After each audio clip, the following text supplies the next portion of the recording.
Gang, what's up? Aaron here, Kennedy and Liddy. I'm just hanging out on Saturday night, and I thought it would be fun to take a stroll down memory lane. It's coming close to 2 years now. I've been following politics. Like, we saw Mr. Sunshine Baby doing what he does, and I was like, I can do that too. And I want to learn about Canadian politics. I can just show people what I'm learning, but not bum money. So this is what we've been doing for 2 years, and we have learned a lot. Anyhow, this is my very first show of covering Parliament, which I don't think I've ever watched. So we're going to take a peek. It was an interesting time back then, too. There's always controversy, right? So that's it. Let's get into this. In Canadian federal politics, the Canucks are represented by two separate yet unequal groups. The globalists who sold out and the opposition trying to salvage a country. These are their stories. It'll take a second here for me to figure it out, like how to do a live show. All right, and we're off. So, hello, I'm Aaron, and we're going to watch some Canadian politics tonight. Bit of a screw up last week. Somebody invited somebody from the Ukraine that's been a part of that war, some 98-year-old Nazi veteran. Anyways, big mistake. They had him as visitors in Parliament, and anyways, it came out that this guy is a 98-year-old son of a gun, and the country's outraged, the politicians are outraged, and they're looking to place blame on this stuff. So I would say that we'll just get straight into some of that. So we're going to jump into question period here, and we're going to go. The Honourable Leader of the Opposition. PP always gets a big laugh, gets a big applause. Everybody loves him. The news that the House of Commons paid homage to a Nazi Waffen-SS officer here at the House of Commons has upset the world and embarrassed Canada. It hindered the victims of the Holocaust and gave a tool of propaganda to Russia. The Prime Minister, and only the Prime Minister, is responsible for the success of international visitors here in Canada. Will he take responsibility for this massive issue that he helped to cause? So that's its first question, and there's stories that I've heard that the Speaker of the House might be responsible and took responsibility. I haven't seen that apology yet. The video, I've seen the news story. And personally, as someone who was a descendant of a Jewish survivor, I was very disappointed, like everyone here. And as the Leader of the Opposition well knows, and as you mentioned, Mr. Speaker, it was your decision and yours alone. Neither the government or the Ukrainian delegation knew. So we'll be back in a moment to show, well, not in a moment, in about 45 minutes to show the Chrystia Freeland parts. This is an older episode of the House of Commons. It should be pretty interesting, I think. Sorry to interrupt. About this ahead of time, and it's something that we are all very disappointed by. The Honourable Leader. So back to Pierre. Pierre's going to ask the question again because he was directing it to the Prime Minister. That was the Leader of the House. Success of major world leaders who come to this country. It is the Prime Minister whose government is responsible for both security and diplomatic vetting of everyone that comes in close proximity of a foreign leader on Canadian soil, particularly a foreign leader who is at war. The government has now admitted that they vetted everyone who was in attendance. Seems like a pretty straight question. Will the Prime Minister apologize for having vetted this individual and letting him come anyway? Is it the Prime Minister's fault, though? Let's see how they members deflect. Of this chamber, Or how they I answer. am incredibly disappointed in the fact that this individual was invited, as you yourself, Mr. Speaker, have confirmed by you, was recognized in the gallery. I found out, just like every other member in this House at that time, that this individual was present.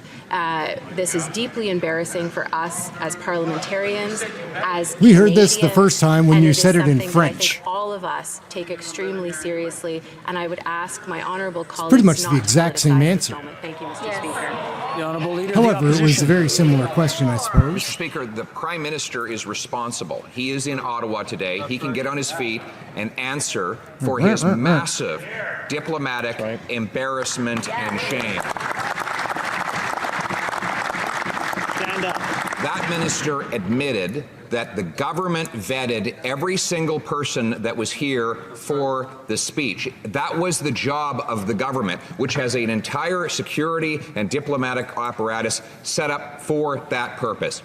Will he finally take responsibility for his latest embarrassment and apologize to Canadians for this massive attack? The Honourable Government House Leader. Mr. Speaker, as a descendant of Jewish Holocaust survivors, I am personally very hurt by the fact that this chamber recognized this individual. And I am sure that everyone feels the same way in this chamber. The Parliamentary Protective Service had the appropriate screening in place to ensure the security of seems like a lot of last Friday's deflecting. event, and that is what I was referring to, Mr. I guess for a mistake Speaker. that big, But I what wouldn't wanna can eat it either. continue to say Try is to that we all must take push this that off to seriously somebody because it else. is hurting many communities. Honourable Leader of the Opposition. It is the job of the Government of Canada, the Privy Council Office, which is the Prime Minister's personal department. The Prime Minister's Not going to lie either, that it would seem that very often here in question period that there's questions that are asked that never get answered. Everything's misdirected or directed a different way or bounced off. It was the job of the Prime Minister to protect that foreign leader from this massive embarrassment. If the Prime Minister failed to have vetting in place, then that in itself is a massive act of incompetence. Will he take responsibility and apologize for that? It's interesting because she's going to come back now and say something about it being embarrassing again, because that's what he said. She's going to try to agree with him. To not Like, politicize this issue. He knows not just as well politicize this- as everyone else in this chamber that the decision to invite this individual was yours, Mr. Speaker, and yours alone, that you did not inform the thing about the government House or the Speaker Ukrainian currently delegation is you that were it is a inviting Liberal him, Party or member. that you Like, it's an recognized MP, him. a You made Liberal that MP. public yesterday. Anthony The Leader of Rhoda. the opposition knows that, and I would ask that he sticks to the facts. Thank you. Looks like a lifetime politician. Leader of the Opposition. Well, if the Prime Minister is so proud of how he conducted himself, he would be on the floor in the House of Commons today and answer my question. Instead of hiding under a rock. Pierre gets some clapping. Canadians are He sick does and get tired him of the going. Prime Minister. Honourable members, that the presence in the gallery, all MPs have duties in the chamber and outside. I just want to remind them This that is the guy that referring to their presence or absence is not many people allowed are in the blaming, rules. and apparently he did issue an apology, taking the blame, Mr. whether he did it Speaker, or not. Canadians are sick and tired Pretty of a big Prime mistake. Minister It's going who to come never out. takes responsibilities. Probably for going to the be things covered that up, and then later happen on we're under going to his find out it watch, wasn't his whether fault. it's He the just took a hit for the record high party. inflation or interest rates, or the doubling of housing costs, hard to tell. or the constant international embarrassments. He always finds someone else to throw under the bus. Are you that person? Good. He's pretty good because he did just ask the Speaker if he's going to allow the Prime Minister to throw him under the bus to cover up for his mistake. Doesn't want to rely on the facts, but the facts in this situation are that the government had no prior knowledge that this individual was being invited, nor that he would be recognized. And if they go back and recall what happened on Friday, This lady they will keeps her see cool that pretty it was well. the Speaker of the Give her House that. recognized this individual. She's been the We were all caught off leader guard. of Here is the deeply Government of Canada for embarrassing since to June, this July, I parliament, think, but to a couple of Canada. months. I I'm ask just that starting we to learn all about deal this with stuff. responsibly. Thank you, Mr. Speaker. L'honorable. The honourable member for La Prairie. Okay, we're going to get into Mr. some other Speaker, folks now. There are serious And now we're starting to look like real politicians. are talking about it, and already the Russian media is using this to spread Like an old propaganda. man. In a war, this kind of propaganda can encourage the recruitment of Russian soldiers to go to the front against Ukraine. An event like this can harm the search for international support. It's dramatic because we're in the world of war and the repercussions are real. What does the government intend to do to repair the damage caused by Friday's event? You look pretty cross. The Honourable Government House Leader. Thank you, Mr. Speaker. I'd like to thank my It's too bad. colleague This for lady's his not question. very interesting. As I She's said, this she's well-spoken. incident is very painful for everyone here in this chamber, and of course for all painful. It's Canadians. embarrassing. It's particularly They're taking the hit Canadians for all of who Canadians. have families that were affected by the Holocaust, namely Jewish communities and those in Eastern Europe. This is something that is very Mention painful. your Jewish grandfather And again. it was really something that I was personally disappointed by. And Try I to would ask relate everyone that way, gain some sympathy. to work responsibly. Thank you. The hard Honourable to tell, man. Prairie. I don't have a Mr. side. Speaker, I'm talking about the harmful Probably sounds like I do, but they're of all this to be effect made for fun the of. Ukrainian war effort. But we mustn't forget our fellow citizens of Jewish faith and all those who were victims of the Nazis during World War II. If there are still executioners alive and there are still victims, our thoughts go out to them. We must show that this House and this government do not take Friday's event lightly for all those affected in one way or another. What will the government do to repair this tragic? It would seem to me that this situation hasn't been taken lightly.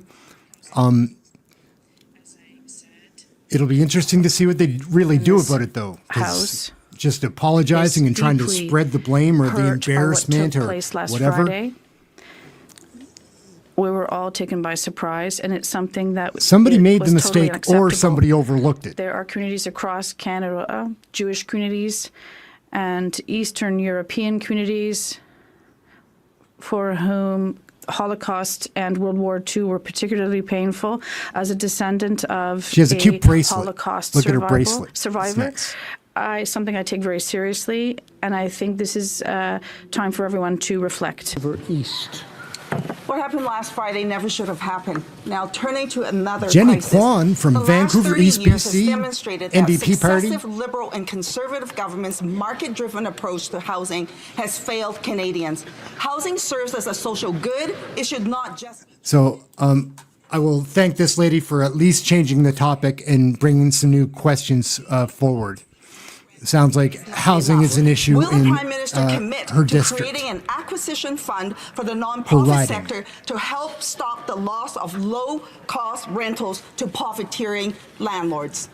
The Honourable Minister for Housing. Mr. Speaker, Oh, I thank check my it out. honourable Charlie colleague for her Slick question is and for her stepping in, advocacy man. for non-market Look how housing. cool we he need is. To continue to do more, and we know that though the recent measure tall to remove too, the right? GST from apartment construction is going to have an enormous impact, it's not enough on its own. We're going to continue to make investments in low-cost financing to build more homes that ordinary people can actually afford. We've advanced Looks like he's programs doing in the Star past and will Strikes. continue to in the future to directly subsidize the kinds of homes that low-income people need to build. We don't have a monopoly on good ideas, Mr. Speaker. We're willing to take feedback from members of all parties in this House. I look forward to continuing my collaboration with the member opposite in that regard. The member for Vancouver East. Thank Will you. they commit to creating an acquisition fund? Now, let me say this. The Liberal plan is not working. Tell him, the Jenny minister Kwan. should know that relying on market forces will not solve the problem. Nope. That's what the Liberals and Conservatives did for the last 30 years. Look where it got us. The average rent in Canada is now over $2,100 a month. I haven't In noticed that Vancouver, rent it's over or housing has $3,000. increased. Have you? Time for bold action. Will the minister commit Tough to times for building us. 2 million units of social housing to meet the needs of the community? The Honourable Minister. By any chance, does anybody here know how much a member of parliament gets paid? I think it's $190,000 Canadian. It's probably not bad. market housing in the market. Mr. Speaker, we need to encourage the construction of homes for He is low-income cool-looking guy, Canadians. though. We need to encourage the construction of homes for middle-class Canadians. As we move forward with a measure that's going to allow people to build more market-based homes, we're also advancing measures that are going to disproportionately have a positive impact on builders that are seeking to build homes for low-income families outside of the traditional market. There is no silver bullet to the housing crisis. We will pull Silver every bullet. lever at our disposal to make things right. The Honourable He is Member pretty for well Charles spoken. Wood St. Talks James, with his hands, Assiniboia though. Headingley. On Friday, a Nazi What do we got received here? a standing ovation Marty in this Morantz, House.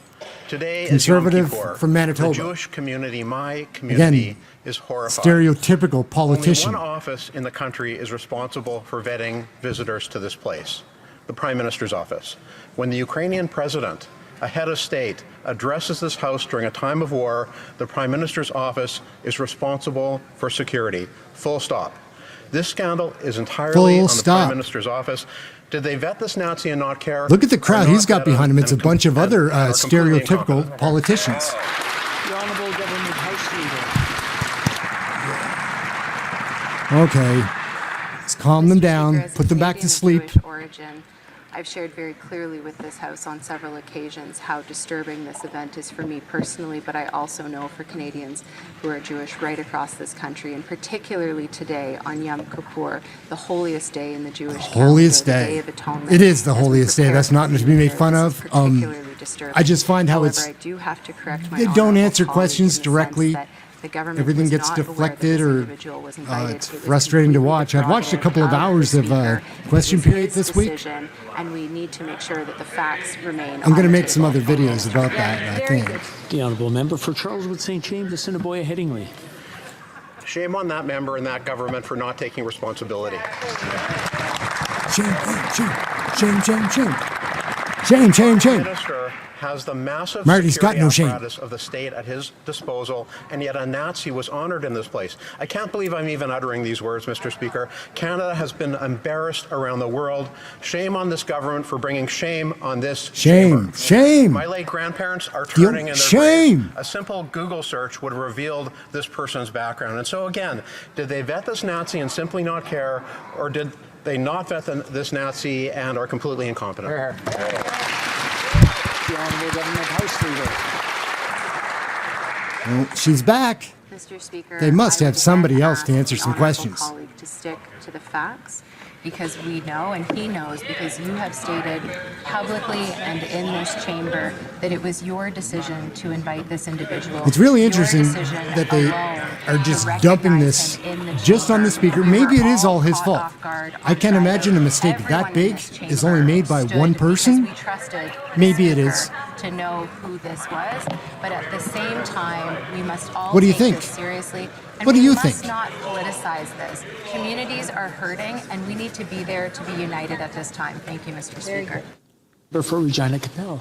I was Speaker when the government changed the law to ensure that the House Well, of Commons Andrew Scheer security probably has reported something to contribute. to the government. That was done for very specific reasons, Mr. Speaker, one of which was the fact that the House of Commons itself doesn't have the resources to do comprehensive Okay, well, vetting that's and somewhat background interesting. checks. That is why If it's the true, change that's was the thing. made. You don't believe Nobody any of these people. believes that it's up to your office to do Get paid $200,000 to be a There's liar. only one entity that has access to CSIS information and RCMP intelligence. How did the government let someone who fought for the Waffen SS into this chamber? I wonder if there's any truth to what he just said. I wonder if there's any truth, because it would be interesting. We'll find out about that. That'll come out. Respect for my colleague opposite. He was the Speaker. He's the House Leader now. He knows how this chamber operates. He knows that the Speaker has prerogative for who they invite to the Speaker's gallery. The Parliamentary Protective Service followed all screening protocols to ensure the security of the event on Friday.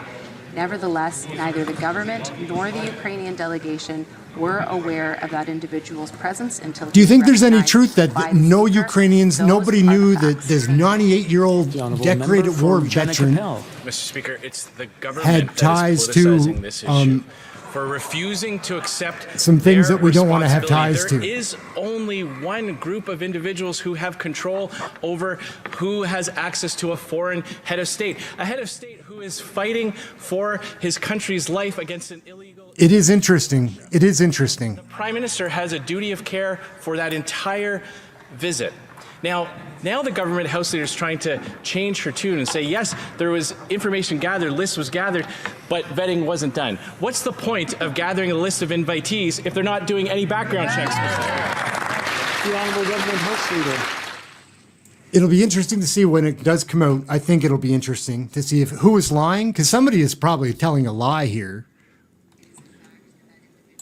Was not granted access to neither the President of Ukraine nor the Prime Minister of this country. He was specifically invited by the Speaker of the House, who did not make either the Government of Canada or the Ukrainian delegation aware. We all found out If at that the is same true, time when he was if that is true, then he's got to go. He's got to resign, doesn't he? by this. It has embarrassed Canada, and we must Maybe you reiterate would our just think strong like a support and 98-year-old man allyship is for harmless, Ukraine, I guess. Canadians, as well as Jewish communities. It's hard to tell. The Honourable Member for Charlebourg-Saint-Charles. Mr. Speaker, last Friday we had the privilege of welcoming the President of Ukraine here in the House. Unfortunately, amongst the special guests was a Nazi.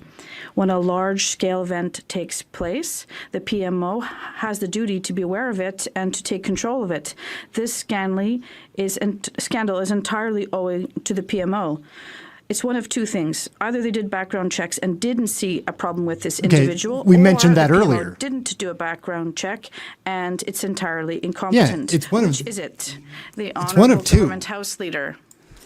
Let's Mr. see. Speaker. Try to answer that one again. I'd like to repeat for my honourable colleague what I've already said, because these are the facts and this is the truth. This is the thing. They do Neither this the like government 4 or nor 5 times the a week Ukrainian when House is in delegation session. knew ahead of time that this individual. Can you imagine like this being around these many lies like in your workplace?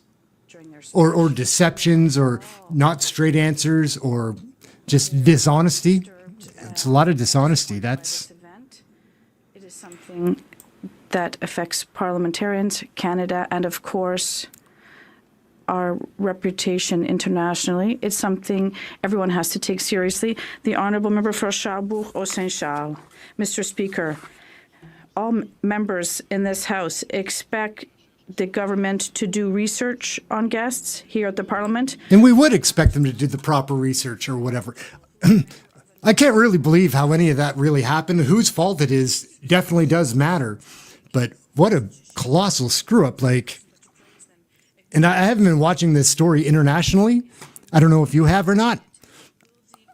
I'm curious to know if there's much to the international story, because I did see a quick clipping, and it was Trudeau talking about how we need to ignore the Russian propaganda. So let's see if maybe they're going to talk about some Russian My propaganda. grandfather No, was back to a her grandfather, who was survivor a of Auschwitz. Auschwitz, And this tough is one. something that hurts me deeply, as it does all members in this House. And perhaps it does But the hurt her facts deeply. are I the don't know. facts.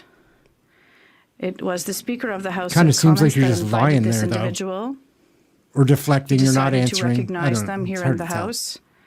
And no one Pretty in the cynical government or or skeptical, in the Ukrainian say. delegation was aware of this ahead of time. Thank you. Honourable député. The Honourable Member for Terrebonne. Mr. Speaker, Who do we have from when a Talbot? wind of bankruptcy is blowing over our businesses, and it's only the Natalie beginning, Sinclair, according to the Canadian Federation of Independent Carney, Businesses, Terrebonne, 250,000 SMEs From the Bloc may Québécois. close this year because they can no longer repay their CEBA loans on time. We should have a It's wrong Bloc to Nova claim, Scotia. as Ottawa does, that extending the deadline by 3 months will miraculously solve everything.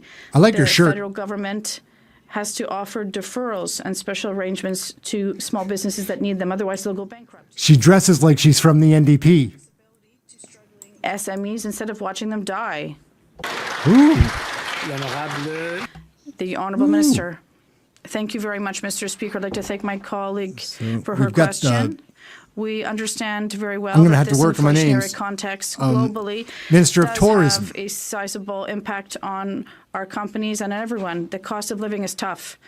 We are The cost of offering living is flexibility tough. for these emergency loans. Companies will be able to benefit from this flexibility That is a in a fact. tough fiscal framework. So I think this is a balanced measure and also sensitive to the fact that and entrepreneurs do still need government, and we'll be there to support them. Didn't talk with Member, their hands. it doesn't solve everything. 3 months. 1,900 businesses have already gone bankrupt in Quebec, and that's just the beginning. CEBA is a government program, not a banking service. It was set up by the government, and it's the government that companies in difficulty want to negotiate with and reach agreements with. It's the government's responsibility today to ensure that our SMEs avoid bankruptcy, not the role, rather, of financial institutions. So when will this government assume its responsibilities towards our SMEs? Honorable. The Honourable Parliamentary Secretary. Speaker. Okay. Mr. Speaker, the CEBA program provided unprecedented Brian May is coming in support to nearly straighten it all out for us. 900,000 small businesses, totaling over $49 He billion reads from a of pad. financial support. Last Oh, year, no, just our a piece of government paper extended the forgiveness that's been qualification ripped out of a deadline binder. by 1 year to the end of this year. As we have traveled this country listening to businesses, we have asked for more flexibility, who have asked for more flexible repayment options and time. That is why we recently announced a full 1 His year tie is on extension crooked. on the term loan repayment deadline to the end of 2026, Mr. Speaker. His hair is very straight. Honorable. The Honourable Member for Berthier-Masquinongé. Mr. Speaker, Here we go. this is particularly serious prend. for our farmers. Bloc They are the Québécois. hardest hit by rising interest rates, and climate change is ravaging their crops.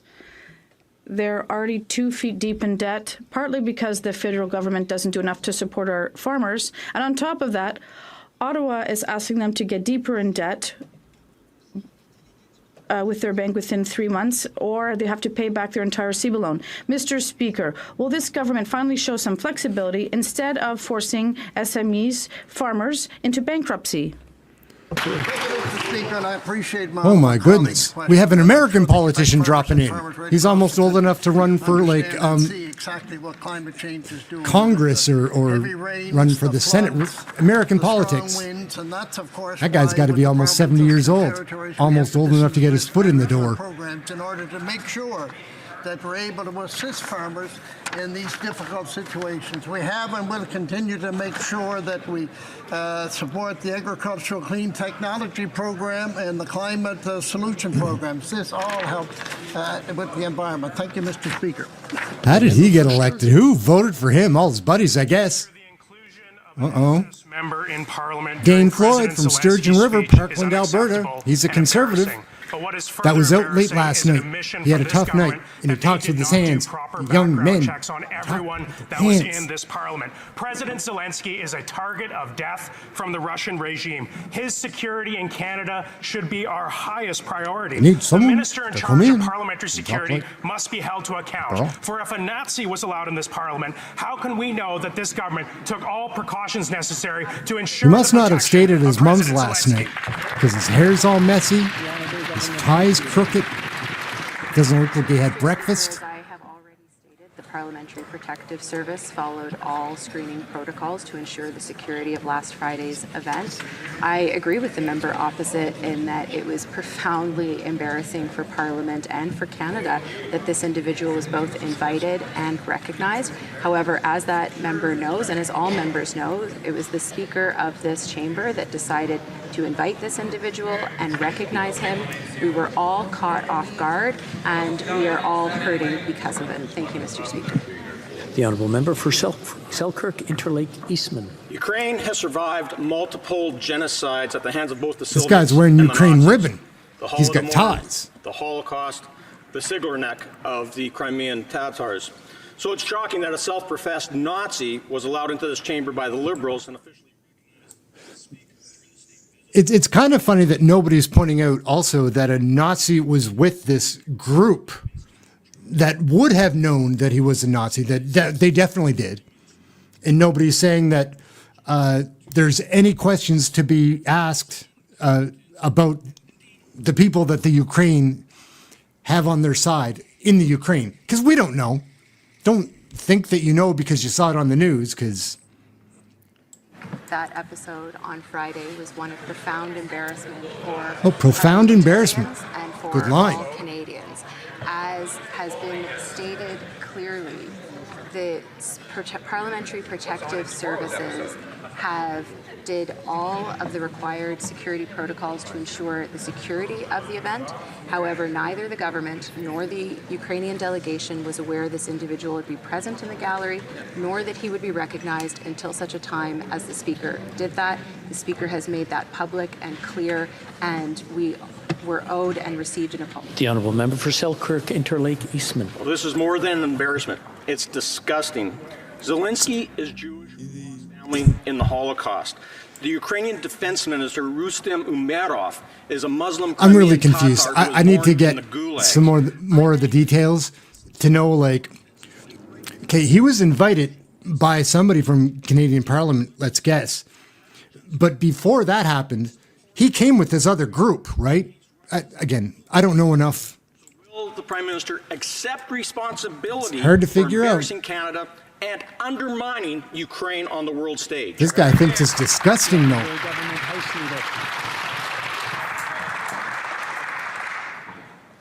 Mr. Speaker, as a descendant of a Jewish Holocaust survivor, I didn't this is know. something Did that anybody is know that she was profoundly had upsetting to me, as it ties is to everyone in Jewish Canada family? whose family has been impacted by the Or that she's Holocaust, maybe Jewish and indeed herself? Everyone around Did the she world. mention it? It is not lost on me. You that should the let them president know. of Ukraine is Jewish, who also suffered the same way as my family did. But I will reiterate to the member opposite, this was not the government's decision, and we had no prior knowledge for this. It was a decision made by the Speaker of the House. He has apologized. We are all owed that apology because it was profoundly embarrassing and The Honourable Member for Edmonton Griesbach. In Edmonton, over 33,000 households pay more in rent than they can Lake afford. Desjardins, Meanwhile, Edmonton. corporate landlords like Boardwalk and Main Street are jacking up rents right across our city and forcing people. Rent is a problem right across the nation. Like, I've got friends, not that I talk to everybody often, but it's expensive everywhere, every province. Like, got so bad since COVID. So many things have yet to improve, get back on track from COVID. Minister of Housing. Mr. Speaker, I thank Oh, my yes. colleague for his question. I would point out Mr. that Hands. there's actually quite a bit that he and I may agree Sean on. Fraser with the We are going to hands. continue to make the kinds of investments that are going to support low-income families, including in his city of Edmonton and across the country. But it's important that we also advance measures that are going to help increase the supply for middle-class households in this country. When we add more supply to the market, we can actually bring down the cost of homes across the country that people can afford. I'm pleased to work with the honourable member on non-market housing solutions, and we're going to continue to advance measures that will build homes for middle-class families as well. Honourable Member for That's some head of hair, man. Mr. Speaker, Canadian children have been going to school hungry for years, and skyrocketing grocery bills are making things worse. Yet, Canada is the only that's G7 an country NDP, without a national school food member program. of Parliament. New Democrats have been calling for one for years. Don Davis, Despite it's their sort of promises, the Liberals obscure, I'm have not only sure, delayed action and disappointed because families. very often the Mr. Speaker, members of Parliament from the children are NDP going party hungry are on the female. Liberals' watch. Why 2023, isn't who this government tells? Who can delivering a tell? national school food program to help our kids learn? Here, here. The Honourable Minister for Health. You should go by like Donald or Danelle Don. Action to reduce child poverty and see child poverty at one of its lowest levels. It's with hundreds of thousands of children being lifted out of poverty since Stephen Harper's government. Hunter It is not Biden is enough. making an The appearance. reality Oh, no, is sorry, making that's sure Mark that every Holland. child has a good meal He's a is Liberal something we wanna Minister work of with Health. provinces and territories on. That's why we're actively developing a national food policy, working in collaborations with provinces. Kinda and looks like territories. Hunter We're Biden a taking bit. Action on marketing to kids. We're taking action on front of pack labeling. That's We're an making interesting sure mix that with we're the doing shirt and the everything tie. that we Like, can to put the nutrition is of our that polka children dots or first. that Honourable Member for horizontal Kitchener, stripes and then Thank you, Mr. Speaker. diagonal One of the core stripes? responsibilities of any government is to Pinstripes? keep Canadians safe and to represent Tim their best Louis, interests on the global Tim stage. Lewis. While here at home, we see the government acting on Canadians' priorities through things like the Affordable Housing and Groceries Act, which we're debating today. There's also a need to work with global partners to act against existential threats like climate change, the weaponization of information, and the threat to democracy by growing authoritarianism. Can the Minister of Foreign Affairs outline the work done by her and her colleagues at the UN General Assembly last week to demonstrate Canadian leadership on tackling these critical issues? Thank you, Mr. Speaker. for Foreign Affairs. Thank you, Mr. Speaker. Speaker. Canadians know that Oh, more my. than ever what is happening in the world has Melanie an impact on Joly, their day-to-day lives. And Minister of Canada Foreign is Affairs. I don't know who any of these on the people world are. stage. We'll get to know. Last week We'll at get to the know. UN, I co-hosted an arbitrary detention summit along with Secretary Blinken and Michael Kovrig. At this point, the Declaration on Arbitrary Detention is now signed by 75 countries. We also launched a new declaration along with the Netherlands to fight disinformation by states, signed by the UK and US. This is global leadership, Mr. Speaker. Thank you. So, who do we have here? My office was Carrie Lynn required Finley, to provide a list of names South Surrey, and contact British information Columbia. in advance of President Zelensky's address. That information was shared with the Protocol Office and Parliamentary Protective Services, who report directly to the RCMP, who report to the Minister of Public Safety on operational matters. Does the Prime Minister expect Canadians to believe that he invited a world leader currently at war to our Parliament and he didn't vet the list? The Honourable Minister. It would have been easier if she had just answered the question the very first time and been like, yeah, we screwed it up. Really sorry. We'll fire him. With the events of Friday, all Dominic parliamentarians LeBlanc. were taken by surprise with this particular individual being invited in the gallery. The opposition whip knows It's very guys like well him is why that the I feel Parliamentary safe, Protective because he's Service the Minister of reports to the Safety. two speakers, the Speaker of the Senate. He's tried to and copy the Speaker young of the guys, and he House even of has a Commons. broken arm. And Mr. or Speaker, to something. pretend Carpal otherwise tunnel. is simply to Something. distance oneself from the Cast. facts. The Honourable Member for South Surrey White Rock. Punched Mr. the Speaker, wall I'm when dealing he with found facts, out and about those the are not Nazi the in facts. The Liberals Parliament. don't get it. Hurt his The hand. Prime Minister either knew or ought to have known who was invited to Okay. attend. At least they're He pointing out embarrassed a what I foreign pointed leader out, of or a we country pointed out at war, and 30 every minutes ago. parliamentarian here. That there's really With the only two ways resources of that it went. RCMP They didn't and know, CSIS or they at knew his and they didn't fingertips, do anything about basic it. due So- diligence was ignored. Will the Prime Minister take responsibility and explain to Canadians why a Nazi was given a hero's introduction in this House under his watch? The Honourable Government House Leader. Mr. Speaker, Tough day for Pierre not to show up, huh? the member opposite knows because she's heard it from you this morning. For Justin, pardon and me, for several Justin not times to show today, up. That it was not the Prime Minister who either invited this individual or recognized him. She acknowledged that he was recognized during the Speaker's remarks because the facts of the matter are that this individual was invited by the Speaker of the House, was recognized. We've been over that a few times. Does that answer satisfy you?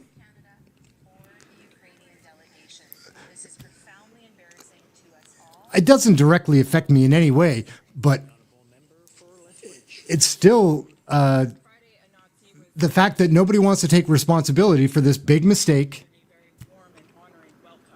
seems to be an issue. Rachel Thomas, Conservative from Lethbridge, Alberta.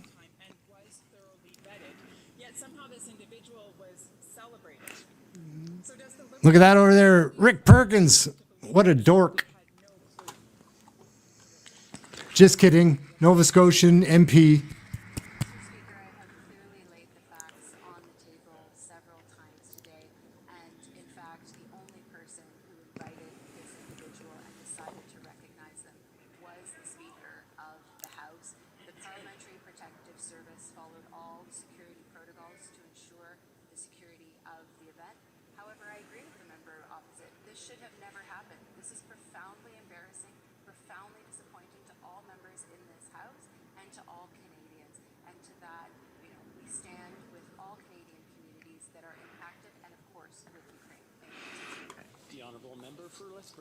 There's just no way that this is correct.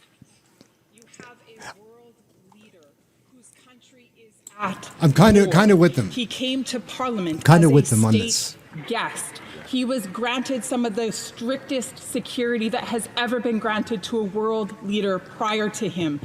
And yet that individual She's was doing it. here They all have with their way. a Nazi in his presence. And this government would like me and other Canadians to believe that somehow this individual was not thoroughly vetted, that somehow this list was not viewed by the Prime Minister's office. That's what this side of the House. Now, if this woman can hang on and somehow get into the United States, hang around another 30 years, she would be probably somebody that could run for American politics if she gets another 30 or 40 years older. Expressed that this was his decision alone, that he did not inform the government or the Ukrainian delegation, that this was entirely. They're getting rowdy in the background. Mr. They're going to have to Speaker, I get cannot Anthony force to, the Conservative Mr. Speaker, to members calm them down, but they don't listen to the Speaker ever. put them on the table. He's like a as substitute they are. teacher. They have been clearly Just outlined, kidding, and all we the will substitute teachers. stand by them because that is the truth. Thank you, Mr. Speaker. L'honorable député. The Honourable Member for Avignon-Lamitis Matane-Matapédia. Mr. Speaker, while the Environment Minister was strutting around in La New York, Québécois, he had the Christina nerve to lecture Michaud. Quebec on the fight against climate change. Meanwhile, he said that his government wasn't just paying lip service. No, Look at how they're white that not top just talking is. the talk, they're walking the walk. But how? That's real white. What did the Liberals do at the UN Climate Ambition Summit? They opened up thousands more kilometers of marine areas to oil exploration projects. Neither protecting biodiversity nor the climate emergency will stop this government from selling oil. No siree. When are they going to take the future of the planet seriously? The Honourable Environment Minister. Look at his I thank my pin. colleague for her question. I don't know what that Last stands week, for, but it was an probably honor something. To accompany the Prime Minister. Canada is the only big oil producing country which was invited to the UN Sometimes when Climate you're a Ambition member of Summit. And Parliament, why were we invited? you're too busy Because to get a between haircut. 2019 and 2021, we were the country with the best GHG reduction performance. And, Mr. Speaker, we're the only G20 country to have cut subsidies to fossil fuels. We did so 2 years I suppose if you have to sit next to Sean Ryan over here, if you have to sit next to, you're probably going to feel a little defeated, like, and not even feel like trying to get pretty. Mr. Speaker, I bet there was a lot of That's why champagne I and wear a fancy celebration white at top. the World Petroleum Congress in Alberta. Does she talk with her hands? What A little wonderful news that Canada intends to double Newfoundland's oil production by the 2030. cheerleader. 200 million barrels a year. And the Minister for the Environment knew it. The government has decided to be an unrivaled leader in the expansion of fossil fuels while the planet burns. We are dangerously moving from irresponsible territory to intentional harm territory. How can the minister, former head of Greenpeace and Équiterre, look at himself in the mirror? How can he agree to do the bidding of oil companies? The Honourable Minister. Thank you.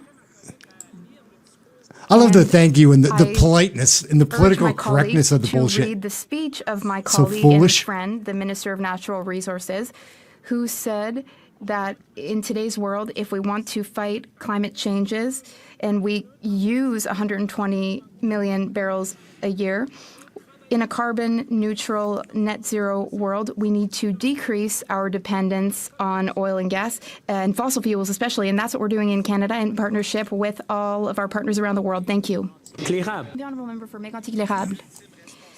The Prime Minister has the responsibility to Luke vet Berthold, heads of state who are invited. Now, conservative. today we're supposed to believe that no one in the PMO, I like his no glasses. one at Foreign Affairs, no one at Public Safety, no one in the Canada Protocol Office was involved in the process which allowed a Nazi to be invited to have access to these buildings and to stand here a few meters from President Zelensky, Mr. Speaker. After the first terrorist attack at Parliament, the RCMP was given full supervision and responsibility for our security. So how can the Prime Minister claim that they didn't know anything? The Honourable Government House Leader. Thank you, Mr. Speaker. The truth is that neither the Prime Minister nor anyone in the Prime Minister's office or anyone Why is she in whispering? the Ukrainian delegation knew ahead of time that this individual was Oh. invited. No one, She's saying none of the them same knew that line. He would be recognized by the Exact President of the same House. line. As I have said many times, this initiative. If I were to count, was I an bet you it's initiative of it's the got to be 10 House times she's been Speaker. asked.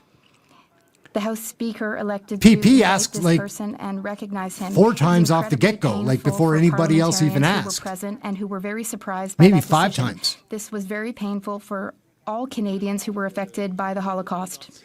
The Honourable Member for Mégantic-L'Érable. Well, we're all incredibly hurt, Mr. Speaker, by the Prime Minister's lack of responsibility, by negligence or by incompetence. He all been allowed hurt. a Nazi to be recognized in this House. The Protocol Office of Canada is under for Global Affairs Canada, and the mandate of that office was a pretty colossal is screw up. to vet official visits, visits of foreign dignitaries, and visits of guests of the government. How can you claim that the Prime Minister was not aware of this, because the entire government machinery is involved in every single detail? He's got his of own visits style. like He's this. like with a pad. For example, and like the visit of President Zelensky. The Honourable Government House Leader. Mr. Speaker, my colleague knows, because he heard you this morning and read your statement yesterday. He knows, as you clarified, that it was your initiative and yours alone. He knows that you did not warn the government that you were going to invite that individual or recognize him. We are all deeply hurt. We are hurt as parliamentarians and as Canadians. And those who are hurt are communities across the country, are hurt by this decision, which was made by the House Speaker and the House Speaker alone. Last Friday, a member of the 14th Waffen Grenadier Division of the Nazi SS was celebrated in the Blaine presence Calkins of from President Red Deer. Zelensky. No one believes that the government wouldn't see the list I of believe he has a attendees when rifle foreign as his lapel leader pin. attends this That looks chamber. like a rifle. Canada's reputation I don't know what it damaged. is, though. I don't know. This It just looks chamber's like one from the reputation distance. Damaged. Our valiant Canadian World War II veterans shocked and humiliated. Jewish Canadians horrified. Russia couldn't be happier. Does the Liberal government really expect Canadians to believe they didn't know a Nazi was in this house? Look at him. He dropped it. Phone drop. Speaker, I can only Pad share drop. the facts and the truth, and the truth and the facts are that no, the government didn't know that this individual was invited. It'll be interesting to see what comes out, because I cannot be the only person that wasn't that interested about this shit, and now is a little bit interested.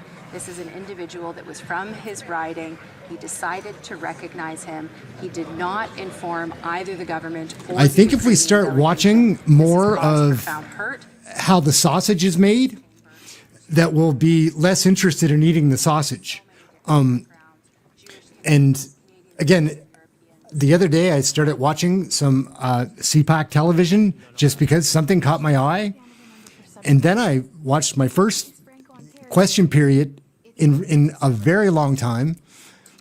And I couldn't get over it. The first one that I watched was Poilievre and the finance minister lady, and they were going at it, and it was complete bullshit. It was embarrassing. Like, it's somebody that pays taxes, that's what I pay my taxes to. Because they were fighting And about, the Minister of Employment, Workforce Development, and Official they Languages were just throwing provide rocks an at each update other. on what our You government is make doing too much to money, support the you waste a lot of Franco-Ontarian money, community. you also waste a lot of money, and yes, you make too much money. The Honourable Minister. Thank you, Mr. Speaker. Now we're gonna follow it, I thank though. the Honourable Member for Sudbury for her question, and I think we're going to learn some about to this. see for the Franco Randy Ontarian Boissonneau? community. With our new Boissonneau? action plan for official languages, we are supporting official language communities across the country with $4.1 billion to I like that support color. His jacket looks education, good. community organizations, and more. So whether you're francophone, He has that francophile, scarf to or polish his head. Franco-curious, our government will always support Look how the French shiny that language is. in Ontario and across the country. Happy Franco-Ontarian Day. The honourable member for Barrie Innisfil. Look, I've sat here during question period, and like all Canadians, have listened to John Liberals Broussard taking her deflect and pretty place serious. blame on the Speaker for a Nazi being allowed in this chamber. Like we've seen with so I many like his hair others, color. the Prime Minister and apparently his House Leader will go to Matches any his length shirt. to ruin personal and professional reputations to protect himself. After 8 years, our nation is living through a rotating loop of international humiliation that lays solely at the Prime Minister's feet. Why won't the Prime Minister accept responsibility and apologize to not only this House, our nation, our international partners, Why won't he? and those who have been re-traumatized? Maybe he's not the one that was the culprit. Maybe it's not his fault. Probably is, though. Could be. I don't know. I'm just speculating. My honorable colleague heard your statement this morning. He How did your knows very grandfather take well it? that this was your decision and your decision alone to invite this individual, to recognize him in the gallery without informing. Do you think they're all going to go out for drinks after work and be like, yeah, Anthony, man, sorry, buddy, but we had to dump that on you. Sorry, guy, I had to take one for the Party, for the nation, for Parliament, the lower House of Commons. The seriousness that it deserves, because there are communities across the country that are hurting and politicized. They're getting loud in the background. It's annoying. Member for Leeds, Grenville, Thousand Islands, and Rideau Lakes. Time and time again, this Prime Minister and his Liberal House leader say, I had Michael no Barrett. idea, it didn't involve me. Time and time Leeds, again, this Grenville. Liberal Oh, Prime Thousand Minister Islands, Rideau Lakes. fails It's in his nice there. duties to Canadians and has someone else take the fall. This week, it looks Matthew like Broderick he's going over to come here. to you, Speaker, and ask you How did he to get in leave there? and to take the garbage out with you on the way out. Is that really what this government wants to show to Canadians? The Honourable Government House Leader. Mr. Speaker, again, that honourable colleague would have seen. So we got some hand movement. Heard your apology in the House today. Was she doing that the whole where time? The Speaker confirmed that this was his decision. I don't think she was. His decision alone to invite this I individual don't think from so. his riding, to acknowledge him in the gallery. We were all caught off guard by this. We all stood and applauded because we were led to believe that this was an individual who he was not. And that is something that hurts all of us and embarrasses all of us, but there was no prior knowledge from the government. Member for Leeds, Grenville, Thousand Islands, and Rideau Lakes. Canadians expect better than incompetence from their government, and that's what they continue to get. Dozens of questions for this Liberal Prime Minister, and he refuses to stand up and take responsibility for an international embarrassment that lays solely at his feet. And his government House leader, these Liberals continue to stand, and they want someone else, they want the Speaker to take the fall. Canadians deserve better. We know that. Why don't these Liberals Long hair on the top, know that short on the Canadians deserve sides. better? Right. The Honourable Government House Leader. Mr. Speaker, again, I would invite my colleagues on the Conservative benches to rely on the facts. Rely on the facts, Conservatives. In a statement, as well as in an apology to Yeah. this House, that it was you who decided to invite this individual, that you decided to recognize. I really don't want to seem like I'm on one side or the other side or the other side, or for the Green Party or the Independents or anything. I just know the system by now is dysfunctional. And if you're going to find out why something isn't working, I guess check out like how the sausage is made. And this is how they make the sausage and how they've been making the sausage. It used to be harmless. Now it's a waste of time. Increased housing costs and grocery Francesco prices. Sabora. This summer I heard them loud and clear. From the skilled trades workers who are building our homes and critical infrastructure, to the workers creating made-in-Canada products in the manufacturing His tie sector, matches and the his seniors who help build this country. handkerchief. That's why I was pleased to see our government introduce Bill C-56, the Affordable Housing and Groceries Act, as the next phase of our government's plan to bring down the cost of living for Canadians.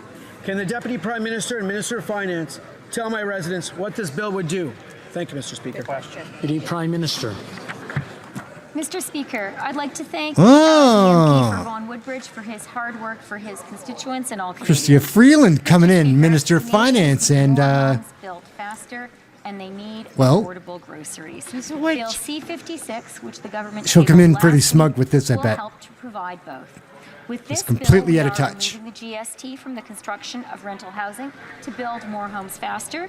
We are empowering Canada's Competition Bureau to help small grocers compete, and we are demanding. there was a time I used to think that she was probably a sweet person, stabilize prices. and there probably was a time that she was a sweet person. Honourable Member for Skeena. Now she's just a liar. Mr. Speaker, there is now a backlog of over 57,000 air passenger complaints before the Canadian Transportation Agency. Okay.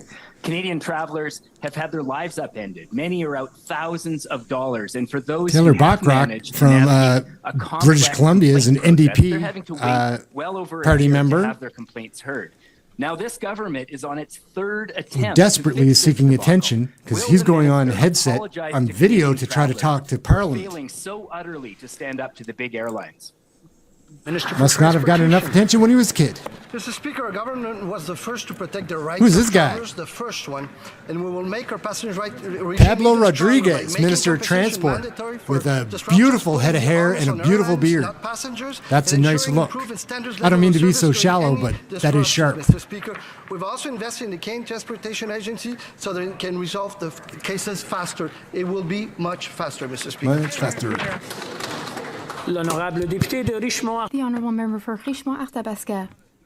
Mr. Speaker, on December 2nd, Alan Reyes. February 15th, and March 23rd, I put questions to the government about a 30-year-old tax law that makes it so that Canadian companies are penalized. All these guys by have our crooked tax system, ties. despite the fact that they use exclusively local and healthy products. The government has told us that it wants to introduce a bill soon in order Their to help wives people probably cope can with the tie soaring knots, cost or of their the food husbands can basket. probably do it. Or By addressing this situation, But they're, we will be encouraging people to buy healthier food extras at on the lower side. prices. It's probably And not, we'll not be as good at putting an that. end to And they're the away from injustice home now, that so makes they're on the SMEs road. compete unfairly against multinationals. Having to do it yourself. This is a direct way to help Canadian families so that it costs them less to eat better. Does the government intend to make a change, take action? The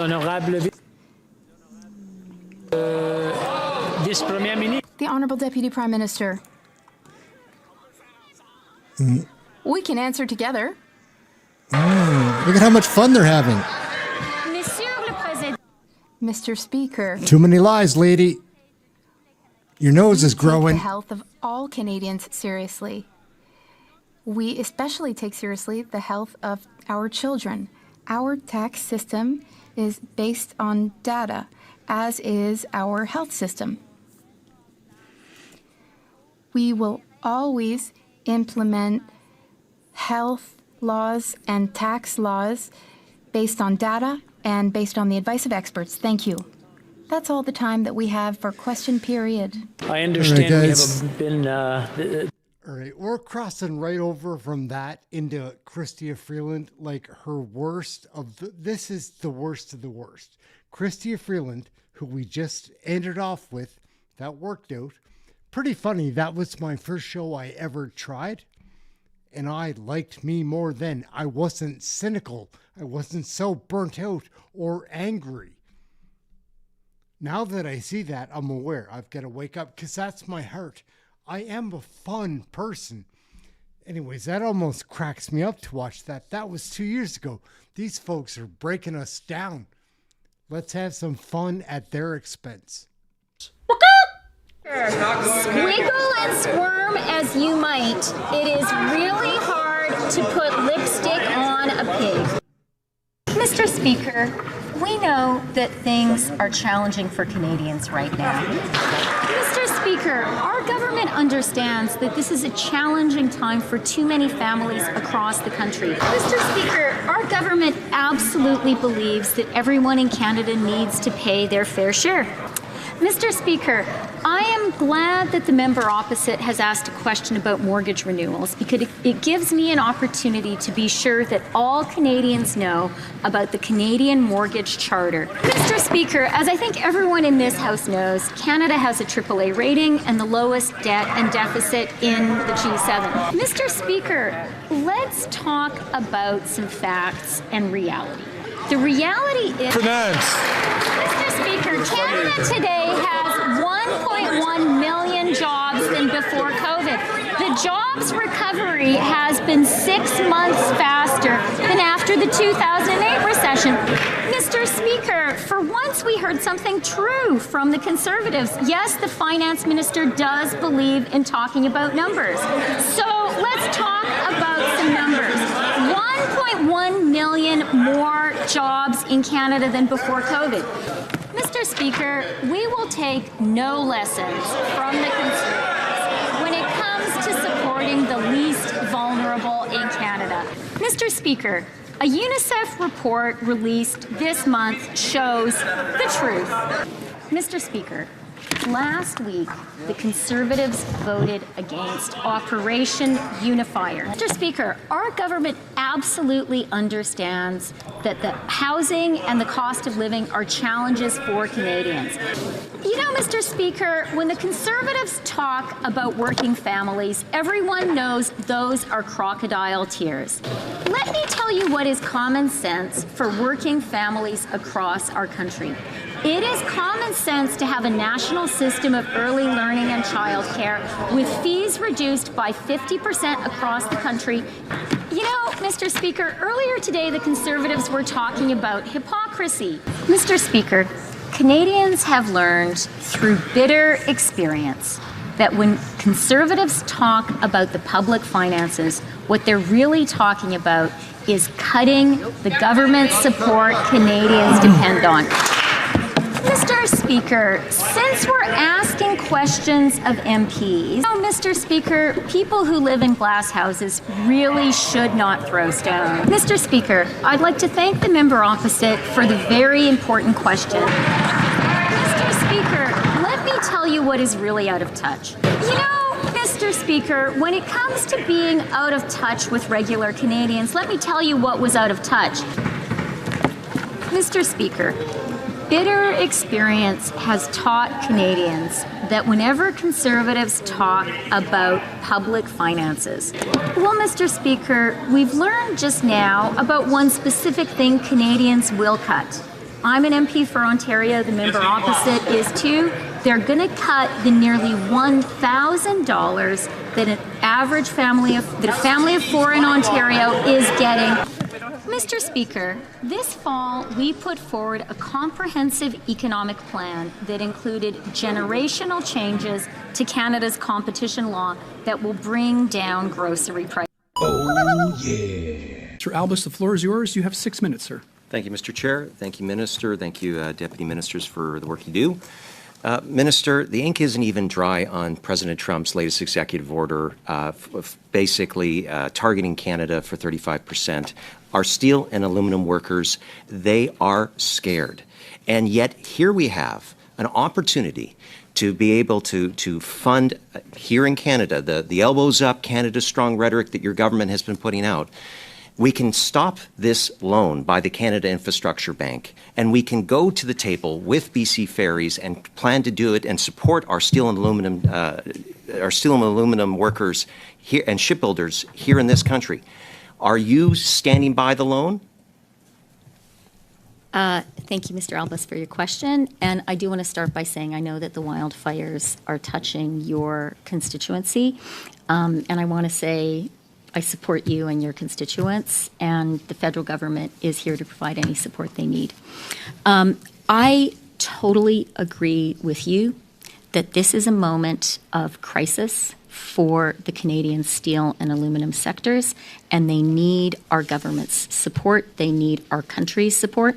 I was on the phone this morning with the CEO of one of our steel companies and was in touch with one of our union leaders, as well as talking to the CEO of C-SPAN. My approach right now is to ensure that in the areas under my control, the areas that Transport Canada has responsibility for, we are pushing for Canadian workers in the manufacturing sector and for the use of Canadian steel and aluminum. That's why I sent out 71 letters in June to all the agencies I'm responsible for. That's why I'm convening a meeting specifically ensuring that we are building ferries in Canada using Canadian steel, and why we'll be convening a meeting to do the same thing with the rail sector. Minister, it sounds like you're comfortable with the loan going out and supporting effectively the outsourcing of Canadian jobs to subsidize them over in the People's Republic of China at a Chinese state-owned shipyard. And you're speaking of letters. I have your letter here dated June 16th, 2025, and it says, I am dismayed that BC Ferries would select a Chinese state-owned shipyard to build new ferries in the current geopolitical context. I ask you verify and confirm with the utmost certainty that no federal funding will be diverted to support the acquisition of these new ferries. Did you know that the Canada Infrastructure Bank was going to be funding $1 billion of taxpayers' money to the acquisition of these vessels when you wrote this letter? So let me first take issue, if I may, with your opening comment, I am dismayed by this procurement. I have made that very, very clear. And it's not just rhetoric. I have acted. I'm the transport minister. I was and am aware that there is money that goes from transport operating support for the operation of ferries in British Columbia. It was very important to me to make formally clear an insistence that none of that operating money be used for this procurement, and I have received those assurances. Second of all, and as importantly, I am taking active steps to ensure that in going forward purchases of anything that Transport Canada has control over, we are putting a priority on Canadian manufacturing jobs, on Canadian steel, and on Canadian aluminum. We are not just talking about it, we are actually working to do it, and that is really important. And I have to say, I was very encouraged by the conversation I had today with C-SPAN. They're excited to be part of this work. Minister, any accountant will tell you that an operating budget will have payment down of debt. So BC Ferries will be using some of the federal monies that it'll have in its operating budget for servicing the debt to the Canada Infrastructure Bank. So that's superfluous to this. But you are the senior minister of you and Minister Robertson. Are you going to say in cabinet, number one, we should cancel this loan in favor of steel and aluminum and shipbuilding here in Canada, yes or no? I have been very clear in my testimony today before the committee, in the House of Commons, and in all my opportunities to speak formally about this, that I am disappointed by this procurement. And in fact, I think there is widespread disappointment across Canada with this procurement. In the areas that I'm responsible for as Transport Minister, I am ensuring that our procurement is favoring Canadian manufacturers, favoring Canadian steel and Canadian aluminum. That's why I sent out 71 letters in June to the agencies under my authority saying this is what we are going to be doing. Minister, you have an opportunity to say no to this loan and to say yes to those conversations and put some heft behind it. It sounds to me you're like a ship sailing at night, seeing another one sail by, except those are our jobs going to China, to a shipyard that's owned and managed by the state. Minister, why aren't you saying, no, I won't support this loan? It's contrary to what the government's intentions are and what Canadians are asking for. Why are you picking the loan over your own letter? I've been in politics for 12 years now, and I've been compared to many different things, but I think it's the first time I've been compared to a ship, but I've been compared to worse. And let me just say, Mr. Albus, that I am disappointed by this procurement. In the areas under my control as Transport Minister, I can assure you I am doing everything in my power to ensure that the agencies that Transport Canada is responsible for put a priority on Canadian manufacturing workers, Canadian steel and aluminum.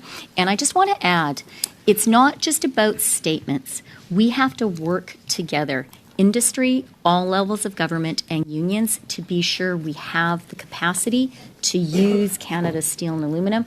I am totally devoted to doing that. Thank you very much, Minister. Reeves, I have Mr. Albus, suivi par Mr. Barcelona-Duval. Mr. Chair, thank you for the floor. And to the honourable member from Victoria, I will be happy to tell him what has changed. I read today, published September 18th, 2025, by Bill Curry, Deputy Ottawa Bureau Chief of the Globe and Mail.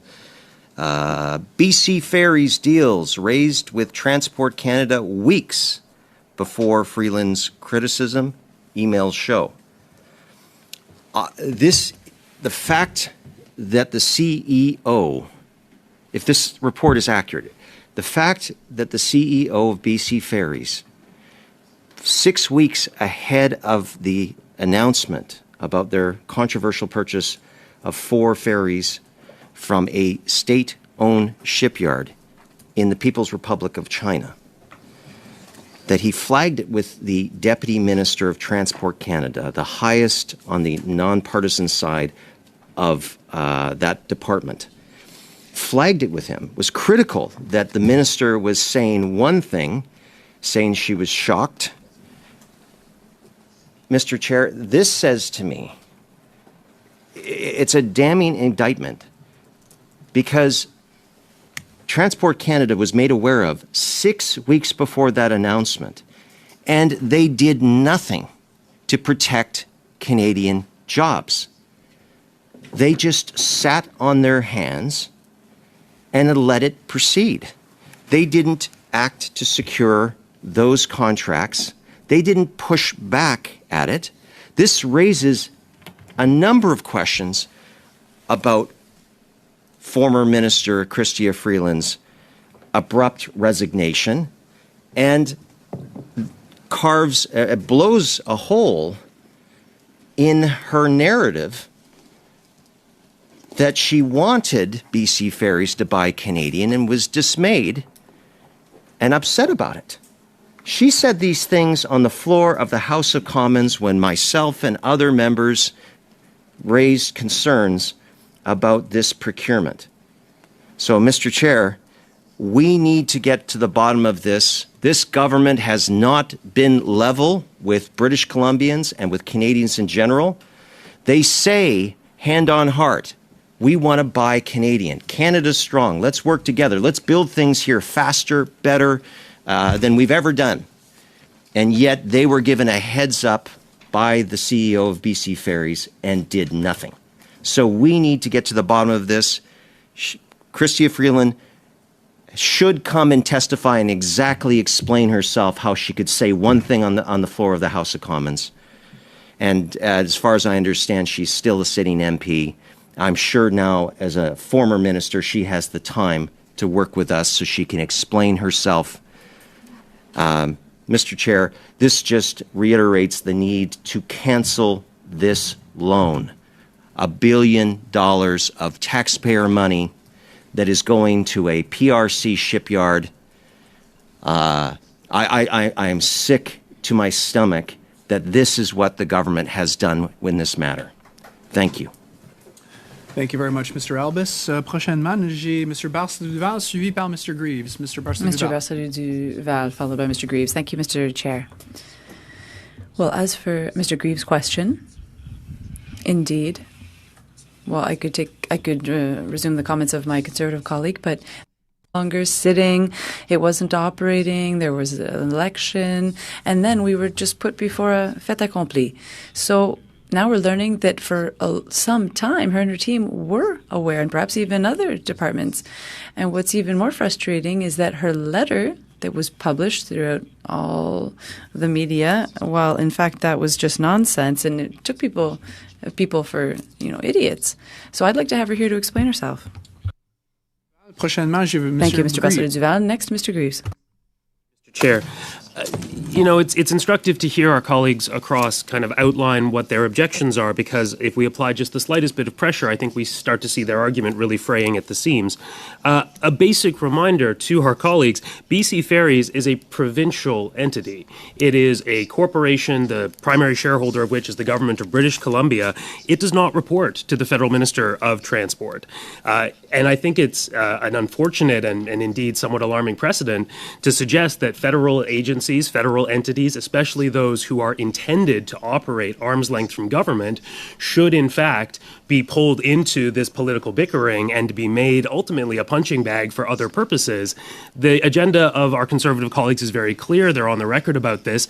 They are demanding not only the cancellation of a loan, and I'll return to that in a moment, which is utterly essential towards BC Ferries' ability to continue to provide a critical service on the west coast of this country. But this is really just a Trojan horse for the broader agenda, very clearly articulated that the Conservative Party wishes the abolition of the entire Canadian Infrastructure Bank. BC Ferries is being used as a vehicle to advance a broader agenda, which is a multi-year vendetta against a federal entity that as we speak, is in the midst of funding critical investments in infrastructure across this country. The CIB is a federal agency, Mr. Chair, but it also does not report to the Federal Minister of Transport. And so both of the arm's length agencies at issue in this matter are not, in fact, accountable to the minister, the former minister, that my colleagues opposite are demanding return towards this committee. So it is, I think, somewhat confusing, not least of which if we interrogate the fact that this is a loan, Mr. Chair. The money that the Canadian Infrastructure Bank independently decided to allocate towards BC Ferries to support their investment in fleet renewal is a loan that will be repaid with interest. That is the business model of the Canadian Infrastructure Bank. And so this entire project is not one that will cost Canadian taxpayers money in the long run. It is, in fact, an initiative that will generate benefit to the public purse. And in the process, of course, will provide improvements to a service that is completely critical in my part of the country. And in that respect, I will simply underscore again a point that I've made in this committee previously, that we are in fact playing politics here with a service that British Columbians rely upon, that my constituents in Victoria require for daily life. This is not just an abstract matter. This is what gets food and essential goods to Vancouver Island, home to more than 800,000 Canadians. This is a service that underpins the economy of Western Canada. This is a service that provides 33 million rides every year, dwarfing by an order of magnitude the total number of passengers who ride passenger ferries in Atlantic Canada on an annual basis. So there are indeed issues related to BC Ferries that I would be very keen for this committee to take up, not least of which being the inequitable funding afforded to ferries on the West Coast as compared to our Atlantic Canadian cousins. But the issue at hand here, Mr. Chair, is really using for political expedience something that British Columbians cannot afford to have delayed, cannot afford to have undermined. And so on behalf of my constituents in Victoria, and on behalf of my colleagues who represent the majority of British Columbians, this is a political exercise that we're engaging in, which is using something that we rely on in British Columbia in service of a broader political objective of our Conservative colleagues, which is to undermine and ultimately destroy a federal agency that is providing funds to the benefit of the federal taxpayer in British Columbia and elsewhere across Canada. I don't think it's appropriate, and I don't think we should indulge in it. Thank you, Mr. Chair. Thank you very much, Mr. Greaves. Next, I have Mr. Muse. Thank you. Let me amplify some of the comments made by my colleagues, Mr. Albus and Mr. Barcelou-Duval. There are new facts, and that's why this motion has been put forward. But, I don't think it's political to be fighting to protect Canadian jobs. I mean, I come from the Hamilton region where the steel industry has been absolutely devastated with the unjust tariffs. And why, if we're spending $1 billion that's being backstopped by Canadian taxpayers, is that not going to be Canadian steel produced in Hamilton that's being used rather than of course this going overseas to China. In fact, speaking of then Minister Freeland, she held a half-day photo op summit in Hamilton at ArcelorMittal Dofasco to buy Canadian. So, I guess that was all politics too. So, because what actually was accomplished by a half-day photo op summit. By the way, there were shipbuilders there. There was rail there, and they talked about the need to use Canadian steel. That's why it was held at Dofasco. So I think here we've got a great example here, and it'd be great to ask further questions about what transpired there and the discussions around that, because there is again these new facts, and so it's appropriate to delve further into this with this motion. Thank you very much, Mr. Muse. Mr. Lawrence. Thank you. And I'll just respond to, start out by responding to some of the points Mr. Graves made. They're relied on a series of logical fallacies. I think I can put it kindly. And so, first of all, his first point is that somehow, if in fact we don't buy this ferry from a Chinese contractor, we can't have a ferry. That's simply untrue. You know, the Liberals may not believe in Canadian manufacturing, but Conservatives do. Hear, hear. We believe that those ferries can be built by Canadian hands with Canadian steel. They may not believe that's true, but we do. Secondly, he says, well, there's no federal control. There's no federal relationship between BC ferries. Untrue. The CIB, of course, is underwriting it in terms of $1 billion, and that's a Crown corporation. And if Crown corporations aren't responsible to taxpayers, who are they responsible to? Secondly, in the documents, it says there's numerous times, and I can provide you the citations, when federal bureaucrats talk about the federal flows that are coming directly to BC ferries. And quite frankly, one of the reasons why we need to have further conversations about this is the fact that a lot of those documents get to a certain point and then they're redacted.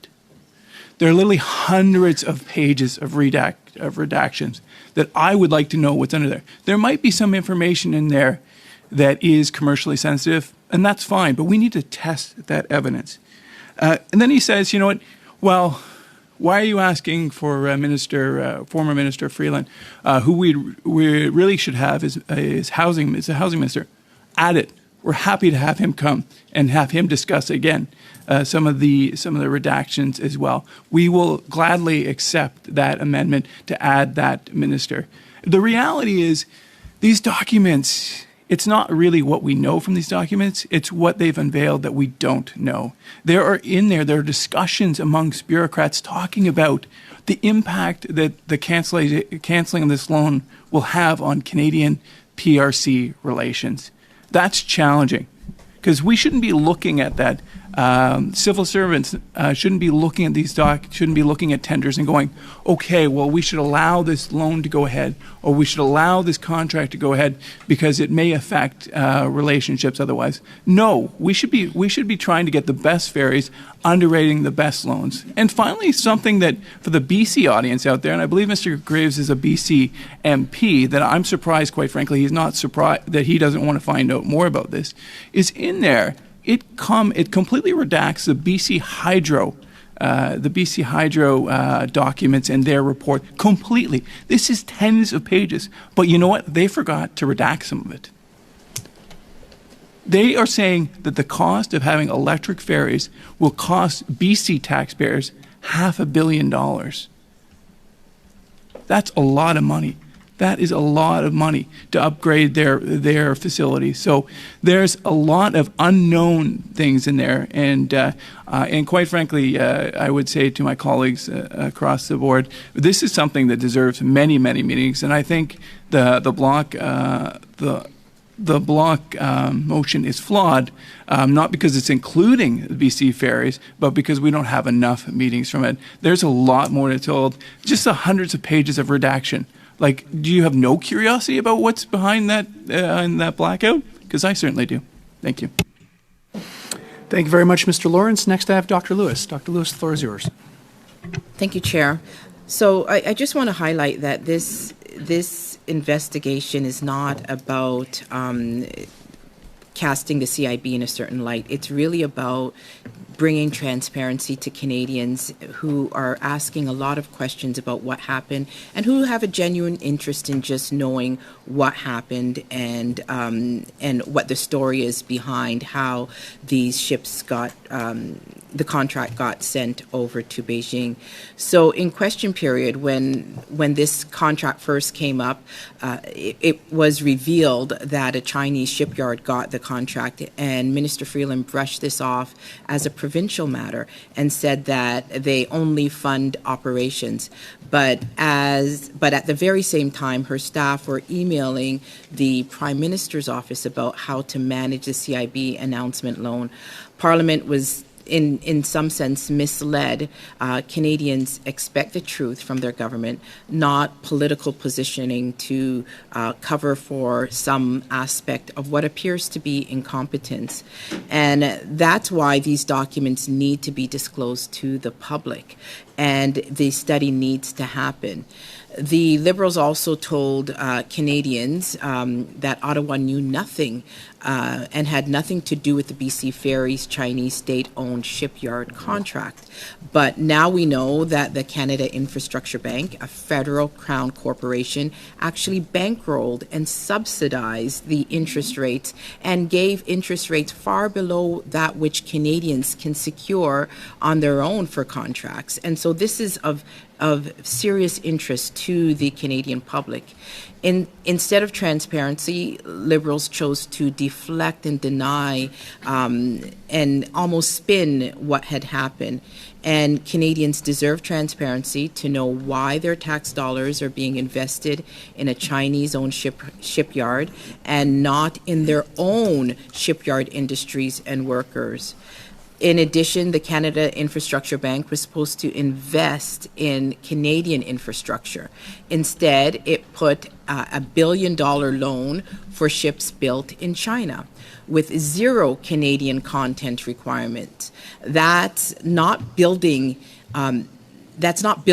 Canada and for building Canadians. That's really building Beijing. Why wasn't a single question asked of the CIB about protecting Canadian jobs and shipyards before signing the check? Canadians also need to know more about the timeline of events and how it was only in June that we found out that the contract was going to the Chinese shipyard when decisions were made fairly early in January. Also, how did the CIB not publicly announce the deal before they signed the check? And why did they wait so long before announcing? Those are other questions that Canadians are curious about. Point of order? Sorry, Dr. Lewis, give me 1 second. I have a point of order from Ms. Whelan. I'm curious. This is that we've had these questions and explored them when we invited the CIB CEO to talk. Sorry, Ms. Whelan. Okay. That's not a point of order. That's a debate. And if you want the floor, I can put your name down. Okay. Sorry. My apologies. Okay. Thank you, Ms. Whelan. Sorry, Dr. Lewis. The floor is yours. Thank you. And essentially what we got back from the Liberals were pages and pages of blacked out documents. And the documents from the BC Ferries tell a very different story than what the Transport Minister told to Parliament. At the end of the day, Canadians deserve straightforward answers. And that's why this investigation is essential and is needed. The disclosed documents raise more questions than they do answers. And some of them are, when exactly did the Liberals know about this deal? Why did they not do more to act when they were alerted to the deal by BC Ferries? When exactly did Minister Freeland know the contract was going to China and that the CIB was bankrolling it? When exactly did the Housing Minister become aware of the same? Why were Canadian bidders ignored and no priorities or procurement processes laid out to ensure Canadian bidders were included? Why were national security interests ignored and played down by this Liberal government? Conservatives are calling for a complete and full committee investigations.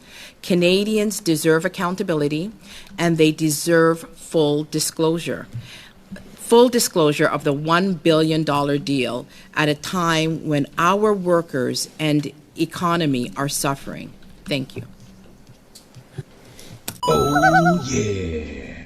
Any other discussion? No? Allow the friendly amendment to change their amendment, then we will discuss their amendment, correct?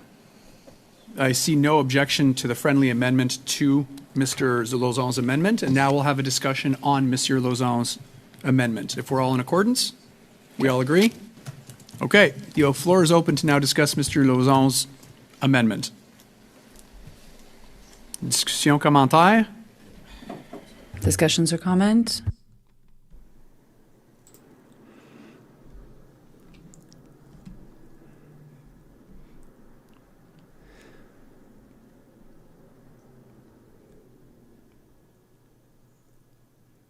All right. Hello, everybody. How's it going this afternoon? My name's Aaron, and today we're going to watch some the stuff that's going on Capitol Hill in Parliament. And yeah, we'll jump right into it because it started off today with a pretty big announcement. And so we'll jump right in and take a peek. Have your attention, order. It's with a heavy heart that I rise to inform members of my resignation. This is as pretty Speaker of big the House news. of Commons. Big news. It has been my greatest honor as a parliamentarian to have been elected by you, my peers, to serve as the Speaker of the House of Commons for the 43rd and 44th Parliament. I have acted as your humble servant of this House, carrying out the important responsibilities of this position to the very best of my abilities. Je tiens à vous remercier. I would like to thank you, Just taking it my like a colleagues, champ, I guess. for your support and for your collegiality during my term as Speaker. This House is above any of us. Therefore, I must step down as your Zooming Speaker. in. I reiterate my profound regret for my error in recognizing an individual in the House during the joint address to Parliament of President Zelensky. That public recognition has caused pain to individuals and communities, including the Jewish community in Canada and around the world, in addition to survivors of Nazi atrocities in Poland, among other nations. Seems like a sincere apology. I don't know what you'd say. Responsibility for my actions. My resignation is effective at the end of the sitting day tomorrow, Wednesday, September 27th, to allow preparations for the election of a new Speaker. Until that time, the Deputy Speakers will chair the House proceedings. Thank you. Merci. Substitute teacher. Substitute teacher's coming in. Look, here he goes. So yeah, that's some pretty big news on Parliament Hill. I think I said Capitol Hill earlier. I've watched a lot of American politics, not a lot of Canadian politics. Anyway, my mistake. So yeah, and now I guess we'll jump right into question period.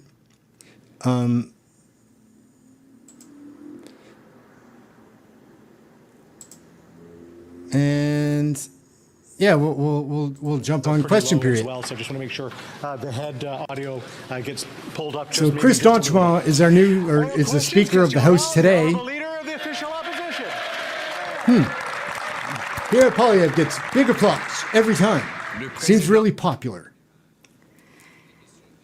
The Liberal Speaker resigned after the massive shame and embarrassment of having recognized a Nazi in the House of Commons. Our international reputation, though, is in the Prime Minister's hands. Diplomatic and intelligence services could have vetted the list of guests. And in fact, that vetting is the Prime Minister's responsibility. Today, the Prime Minister needs to take responsibility in order to reverse the massive damage done to our international reputation.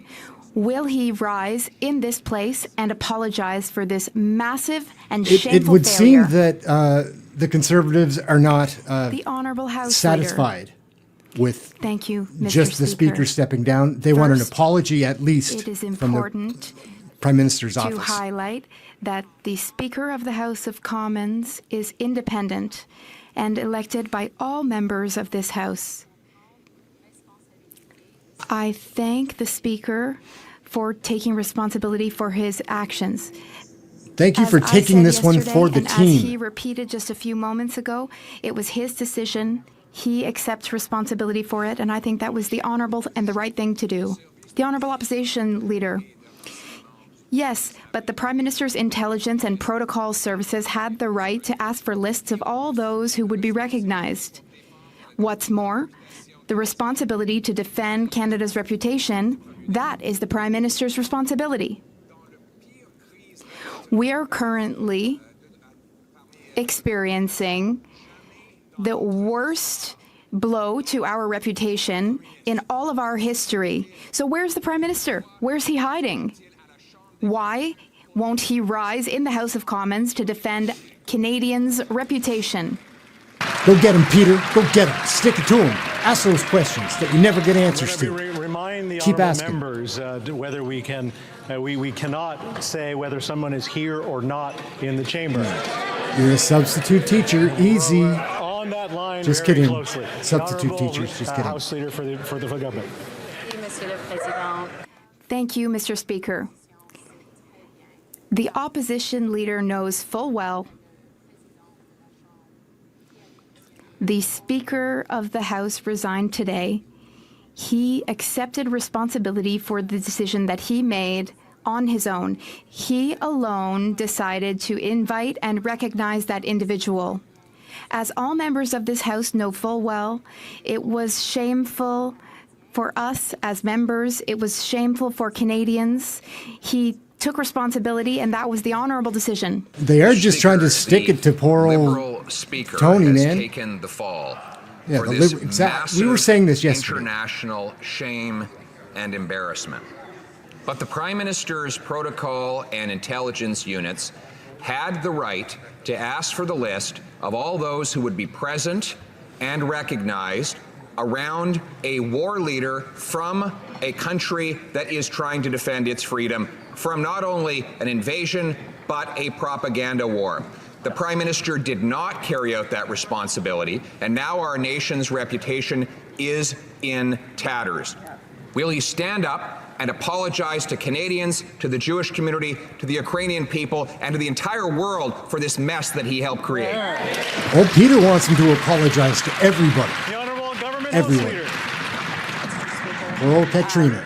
I feel that I have to remind the Leader of the Opposition this, although he knows it very well himself, that the Speaker of the House of Commons is independent. Where He is Trudeau? voted upon by all of the members of Parliament, and he is the Speaker of all parliamentarians. Mr. Speaker, we know, and the Leader opposite knows, that this was the decision solely of the Speaker of the House of Commons. He chose to invite this individual. He chose to recognize him without informing the government or the Ukrainian delegation. Poor It's Tony, highly embarrassing. going down all by I himself. accept his resignation, and I'm glad that he did it. The Honourable Leader of the Official Opposition. Minister says he's not responsible for our diplomatic reputation, even though that is precisely the job of the head of government. Like when he says he's not responsible for the inflationary spending that led prices and interest rates to rise faster than at any time in history. He's not responsible for housing costs doubling after he promised to lower them. He's not responsible for dressing up in racist costumes so many times he Stick can't to him, remember. Peter. It's all Canadians that needed to learn a lesson from his personal conduct. And now he says he's not responsible to vet the very people that come into contact with a visiting head of state. Is it that he's not responsible or that he's irresponsible? The Honourable Government House Leader. He asks the right questions. I would Gets the posit wrong that the person Leader of the answering. opposition is being very irresponsible right now in his accusations, when in fact he knows the truth, and it's why every party in this House has asked for the resignation, which has now been received by the Speaker of the House, because it was his decision and his decision alone to invite this individual and to recognize him in this chamber. The Leader of the Opposition knows this. He is irresponsibly politicizing this issue. This is something that has brought shame and embarrassment to all of Parliament and indeed all of Canadians, and the Speaker did the honourable thing in resigning. Thank you. The Honourable Leader of the Official Opposition. Well, I am responsible enough to show up for work, Mr. Speaker. Whoa, good one.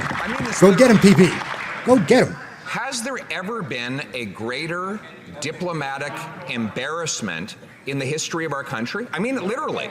In coffee shops and gyms and businesses and boardrooms around the world, people are reading about this massive and shameful disgrace that unfolded under the watch of a Liberal Speaker and a Liberal Prime Minister. And yet, he can't even show up for work. Where is he, and why is he hiding under a rock today?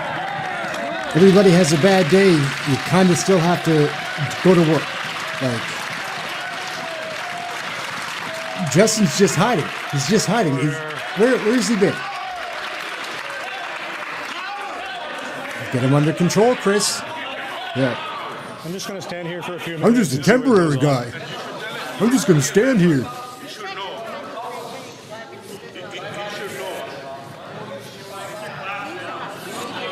Come on, look at him. This. All right, well. Are we ready? Okay. Oh, Underlining whether sarcasm. someone is here or not is not allowed by the rules of this House. The Honourable Government House Leader, if she wants to answer it. I'll give her the option. Thank you, Mr. Speaker.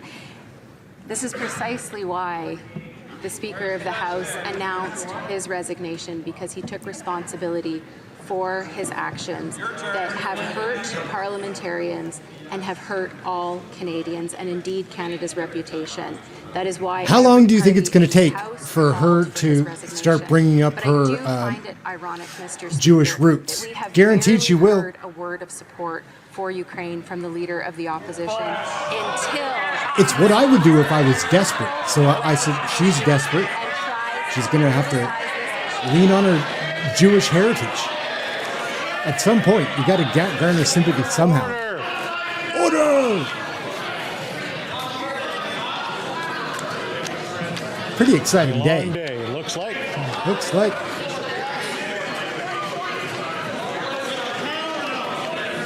Out of control, Chris. Get him under control, Speaker. Woo. Did he just do a horse like? The honourable member for Belleuil-Chambly. He did. Mr. Speaker, a question more about substance than style. What's up, Eves? The official opposition leader and I agree on something. He's dressed sharp. Which is significant. The Prime Minister is not responsible for the mistake, but he is responsible for fixing it. He is head of state. It's his responsibility. So, does the Prime Minister intend to officially apologize on behalf of Canada and unfortunately still on behalf of Quebec? Does he intend to apologize to all those who suffered as a result of the dramatic and serious event nice which tan, took place in this place? Great tie. The Honourable Government House Leader. And her Thank again, you, God. Mr. Speaker. I thank my colleague for his question. Talk about your family.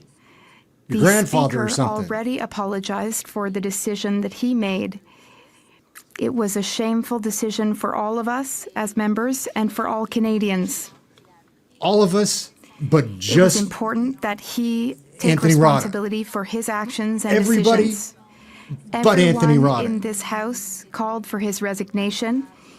He did so, and that was the honourable choice. was it? Thank you, Mr. Speaker. The Such honourable member honor for and Belleuil-Chambly. dishonor. After 6 questions, it's hard to believe that the Government House Leader hasn't yet understood that the responsibility of the Prime Minister and the responsibility of the House are not one and the same. The Prime Minister needs to assume his responsibilities as head of state, as head of government. So he needs to apologize to the Jewish community in Quebec, in Canada, and around the world. He needs to apologize to all parliamentarians and to all Canadians. And he must specifically apologize to President Zelensky because this event made him target of Russian propaganda. The Honourable Government House Leader. Making Thank you, those Mr. Speaker. Russian propagandists As I said yesterday, work overtime. I am a Canadian of Jewish origin. Here it is. Here I it am is. the Okay, it was a matter of descendant time. a Holocaust survivor. This incident hurt me You go, girl. personally, as it hurt all members of this House and all Canadians.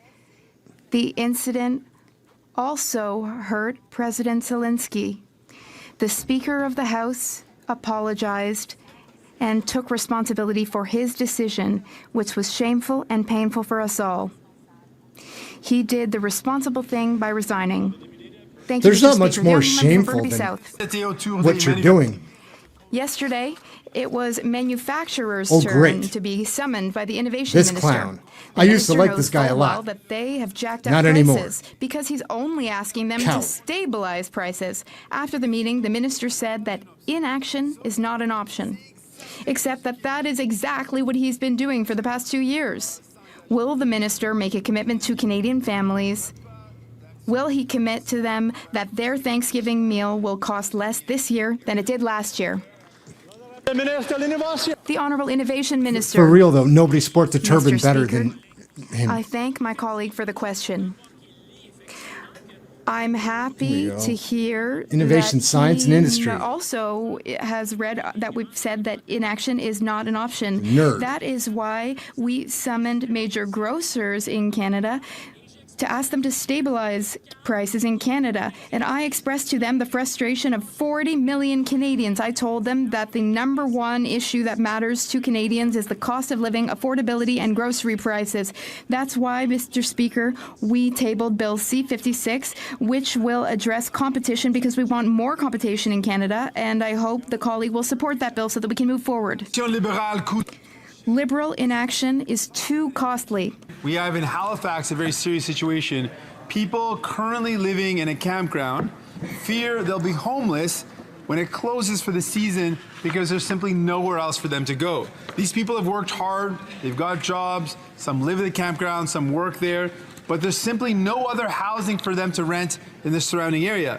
They don't have months to wait for the government to approve new housing. They'll be homeless in weeks. This is the result of a prime minister who could have and should have built more affordable housing, but didn't. What will the prime minister tell them when they're homeless in a few weeks? The Honourable Minister of Housing.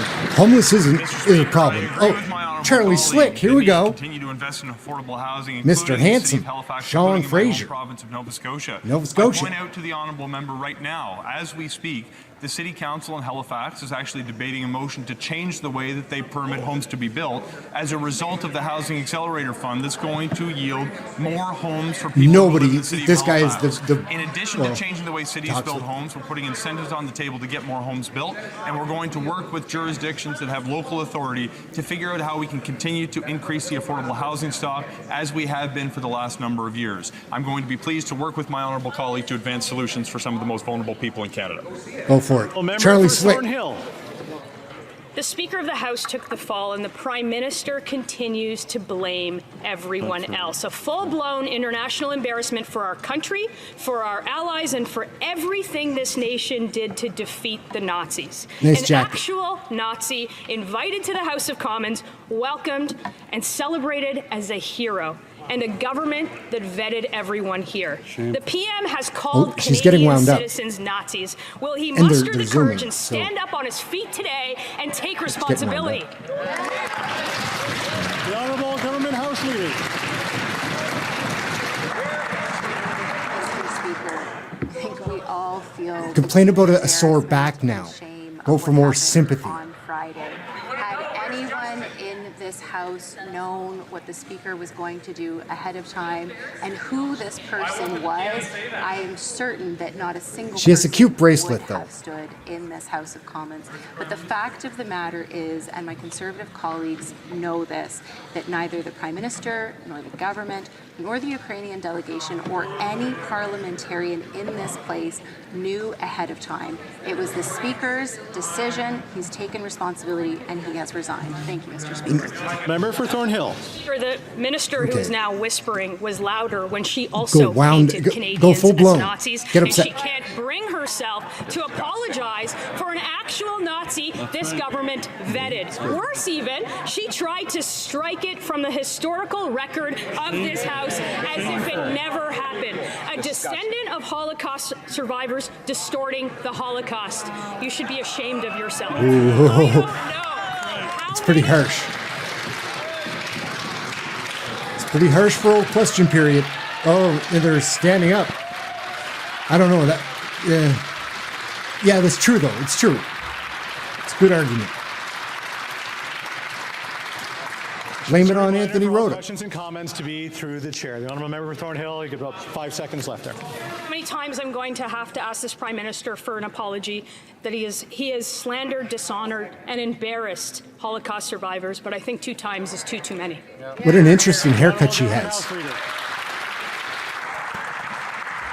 Mr. Speaker, while the member opposite tries to personally attack me, I will actually stay focused on the facts. Ooh, I don't know what she's saying, but it doesn't sound pleasant. And she knows this as well as every other member in this House, is that it was the Speaker who decided to invite this individual. It was the Speaker who acknowledged that he was going to acknowledge him in the chamber.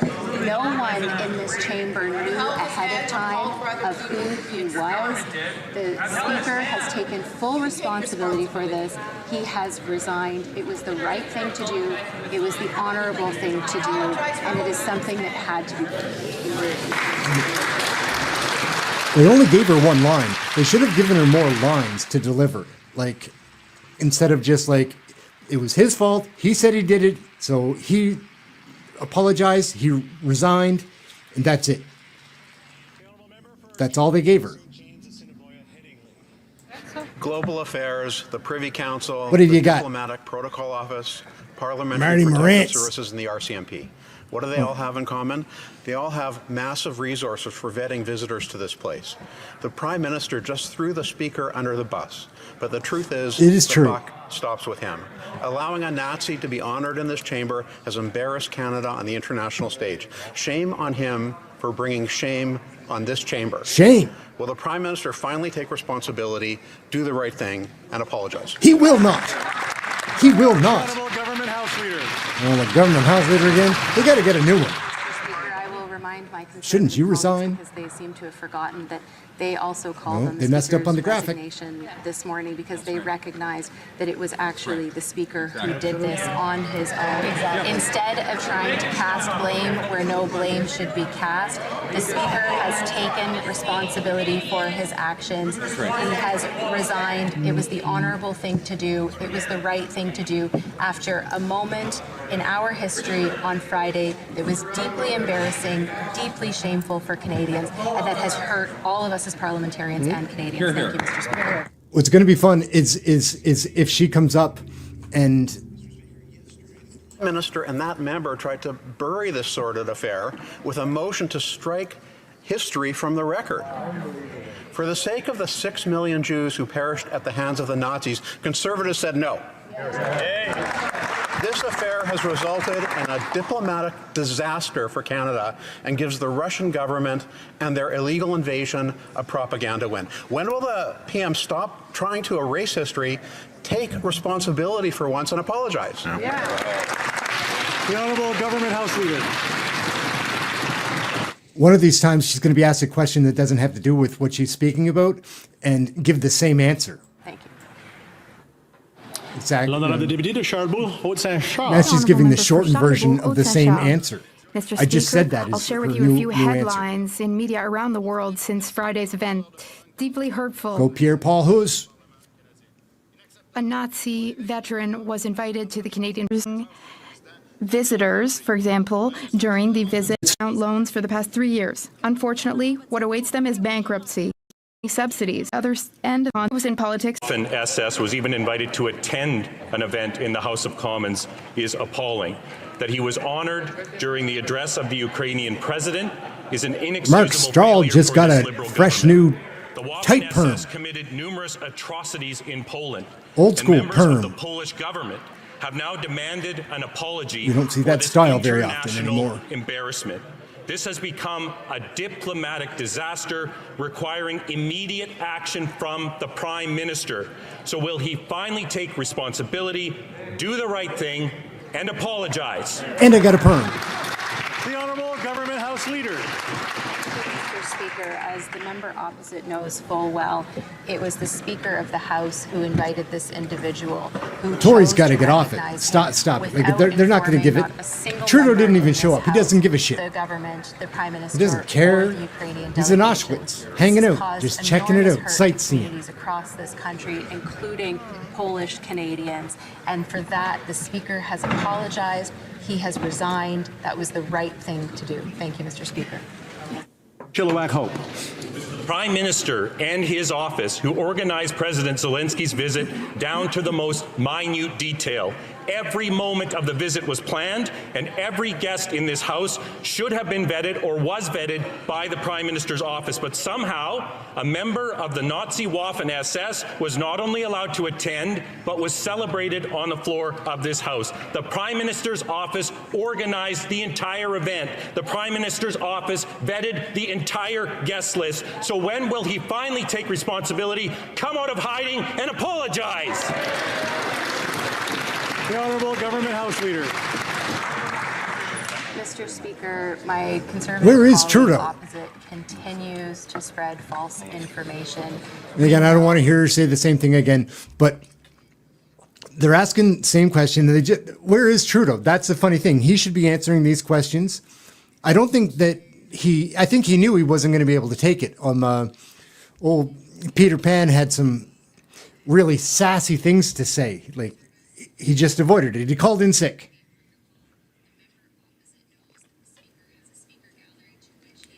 He took a sick day. Chamber knew ahead of time. Thank you. Nobody knew ahead of time. The honourable member for Mégantic-L'Érable. The Liberal Prime Minister has once again embarrassed all Canadians, and there is outrage around the world. His lack of judgment, his negligence, or simply his incompetence are once again making the news worldwide. In fact, Le Monde, a French newspaper, reported in the midst of Zelensky's visit to Canada, there was a misguided tribute to a former soldier in a Nazi division. A headline in the Czech Republic, more fuel for the Russians' fire. In Canada, a Nazi veteran was applauded in front of Zelensky. Will the Prime Minister, for once, take responsibility and apologize for hurting Now he's probably going to show up and everywhere apologize. around the world? Say, oh, sorry. Whoops. The Honourable Government House Leader. Thank you, Mr. Speaker. Today, all members of this House called for the House Speaker's resignation. We all realized that It's it so was boring. You've his said this decision between which yesterday led and to today the incident on 25 Friday, which times? was shameful for us as members of gotta Parliament, be. shameful for us as Canadians. They should have given you some PR or some advice in other ways to steer the conversation. Flip it back a little bit. Depoliticize this political issue. And to stick to the facts. The honourable member for Mégantic-L'Érable. In Finland, it was said the Canadian Parliament made an embarrassing mistake during the Ukrainian president's visit. The guest of honour had served in Nazi Germany. In the Netherlands, it says a standing ovation for a former SS officer in Canada's House of Commons. Washington Post, they've said that a Nazi was honoured in Parliament. The news has circled the globe, and the Liberal Prime Minister who invited President Zelensky to address the House, he is solely and ultimately responsible for this embarrassment and the damage it has done to the Ukrainian people and to Canada's reputation. When will the Prime Minister come out of hiding and apologize? It's a good question. For the 25th time, The Honourable Lord. House Leader. Oh, God. Thank you, Mr. Speaker. I've already answered this question. The Conservative members know the facts. I would invite them once again to remain on the facts and not say things that are incorrect. Thank you. Member for Port Moody Coquitlam. Mr. Speaker, people are seeing a rising tide of organized hate and hate-related violence. This week, a whites-only Mums and Tots poster was put up at a bus stop in I heard my about that. That's community. awful. The residents of Port Moody, Coquitlam, Port Coquitlam, and Morin Belcarra are outraged. They want the government to take stronger action against hate in their communities, yet the Liberals are nowhere to be found. Will the government listen to Canadians and take concrete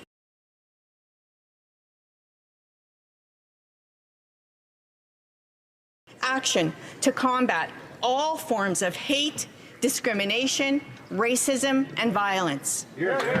I don't know if that's all the Liberals' fault, but good question. You are outraged by what we've recently learned, and we take the issue of hate, discrimination in all forms extremely seriously. Hate, We are going to continue discrimination, to work with local racism, communities on how best to take these concrete action. But make no mistake, Mr. Speaker, we as a government feel that hate has no place in this country, and we will do everything we can to ensure that communities remain safe. Honourable member for Edmonton Strathcona. Mr. Speaker, Danielle Smith and her Conservative government are threatening to take Albertans out of the Canadian pension plan. This is a page that directly comes from the leader of the Conservative Party when he said he would cut the CPP. People need to know that their futures are secure, and of course, we have heard nothing from the Conservative leader of the opposition. Canadians don't want Conservatives risking their pensions. This isn't Smith's money. This isn't the Conservatives' money. This is Canadians' money. Will the Prime Minister do everything he can to protect Albertans and Canadians' pensions from this absurd plan? Ooh, she's pissed. The Honourable Minister of Employment. Mr. Speaker, let me and our government be very clear. Canadians, Albertans value the Canada Pension Plan.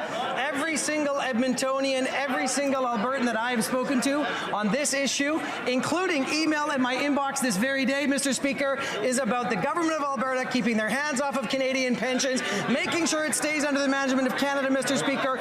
People have paid into the Canada Pension Plan. They wanted to be there in their retirement. We will do everything in our power to keep the pensions in the hands of Canadians and in the CBP. All right, getting fired up here. Yeah, getting fired up. Member for Northwest Territories. Mr. Speaker, this year marked Canada's worst wildfire season on record, especially in the Northwest Territories, with 3 of our 4 largest communities and nearly 70% of our population evacuated. So $28 million recently announced for the NBT by the Government of Canada is very much appreciated. But along with real costs of fighting the fires, the evacuation resulted in many businesses that had to close down for weeks. Can the Minister of Northern Affairs please give an update on our government's plan to support businesses in the Northwest Territories as they get back up and running again after the evacuations? Good question. Thank you, Mr. Speaker. The Honourable Minister of Northern Affairs. What's up? First of all, I'd like to thank the member for his incredible work in helping his constituents during an unprecedented wildfire season in Northwest Territories. As the member mentioned, our government has been there during the worst of the fires and will continue to be there as the communities continue to bounce back from the wildfires. As Northerners know, small businesses are the backbone of the economy, and I can guarantee the member for Northwest Territories that more support is on its way. Surrey White Rock. Global Affairs, the Privy Council, the Diplomatic Protocol Office, the Professional RCMP. business suit. What do they all have in common? One, they have massive resources to vet visitors in this place. Two, they all report to the Prime Minister. The Prime Minister is trying to shift the blame to the Liberal Speaker, but it's him and him alone that bears the responsibility of a successful state visit. The Prime Minister is in Ottawa today. Will he take responsibility today for his international diplomatic disaster and apologize to Canadians and our allies? Tired of these same questions, but I guess, what are you going to do? I just want to make a quick comment that the Speaker is just a Speaker. We're not belonging to any party when we're in this position, so I would just... I don't know about that. I'd rather not call it out of order. I don't know if that's true. The Honourable Member, the Honourable Government House Leader. Thank you, Mr. Speaker. This question has been answered several times. The member knows that what she is alleging is not true. The truth of the matter is it was the Speaker who took these actions. As far as asking the same question, she asked it in one of the more interesting ways. They got to stop asking this lady questions, The House though. Leader lost all credibility when she moved to whitewash the official record and asked all of us to pretend that this diplomatic disaster never happened. It did happen. The whole Go get her, world Carrie Lynn. saw it. It happened under this Prime Minister's watch, and he's refusing to take responsibility. Again, he is in Ottawa today. Will he do the honourable thing, the right thing, stand in his place and apologize? Nope. The Honourable Government House He's getting his Halloween costume organized. Calm down, Carrie Lynn. Speaker, the member opposite would know that when egregious acts happen in this place, that they are sometimes struck from the record. In fact, when the member from St. Albert read some very inappropriate remarks into the record, they were struck from the record. Mr. Speaker, that is something that we took seriously. The House decided not to do this. Again, had members in this House been aware of what they were doing at that time, I feel very confident no one would have stood and applauded this individual. What she's saying right there. Mr. Speaker, it's not just the reputation of Parliament that has been sullied, it's the reputation of this country on the world stage. Right. This isn't just a parliamentary issue, it's a full-blown diplomatic one. Ian Bremmer of the Eurasia Group said yesterday... This is a good point. This was the worst week for Canadian diplomacy in I can't remember how long. Diplomacy is the responsibility of the Government of Canada. So when will the Prime Minister take responsibility for this diplomatic disaster? It's a good one. Again, asking the same damn question in an interesting way, but I don't think boring any answer. member Here we in go. This House disagrees at how horrific what happened on Friday was. In fact, that's why every single member in this place called They're for getting rowdy in the resignation of background, the Speaker, because he brought not only shame and embarrassment to this Parliament, but They're putting a indeed to lot all on Anthony Canadians, Rada, as I man. have said several Like, times in this House. That is why he has apologized. It Blame is the why RCMP. he has resigned. And Blame we must something now that people take- don't we must like anyway. move forward, but we recognize the hurt that this has caused to communities across this country as well as around the world. Thank you, Mr. Speaker. The honourable member for Wellington Halton Hills. Mr. Speaker, the Speaker bears responsibility, but so too does the Prime Minister. It was the Prime Minister in his office that made a decision on short notice to request a joint address for President Zelensky on the floor of this House. That decision came with consequences. That decision came with responsibilities, some of which we are witnessing around the world today. So again, when will the Prime Minister, for once, take some responsibility for this diplomatic disaster? Go Michael Chong. That's good. The same question, but hammering it home. But here comes a boring answer. Mention your grandfather again. The first and only Conservative MP that has actually acknowledged that this was the responsibility of the Speaker, which is why the Speaker took responsibility, and it's why he resigned. And so I want to thank Not going to thread that needle, baby. That ain't going to happen. the facts, which we haven't heard from most of our Nope. Conservative colleagues. Thank you, Mr. Speaker. And my back is so. Oh.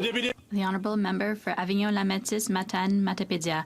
Mr. Speaker, last week, during the Climate Ambition Summit, we learned of Canada's intention to double oil production in Newfoundland by 2030. Woo! Double oil production. She's well dressed. Conservatives even applauded the government yesterday on this subject. All the politicians Hooray are so for well dressed. Canada, a major oil-producing country, as the Minister of the Environment would say.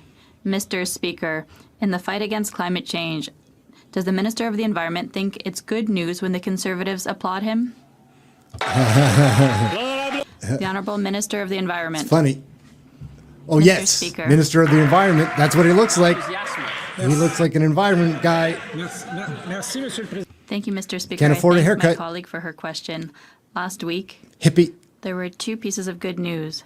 There are 2 new Canadian sites that will be added to UNESCO's World Heritage Sites. 2 sites.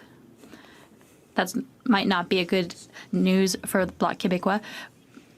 One of them would have been an oil drilling site if it hadn't been for the hard work of environmentalists, Indigenous people, and the government of Quebec. So Anticosti is now a UNESCO World Heritage Site.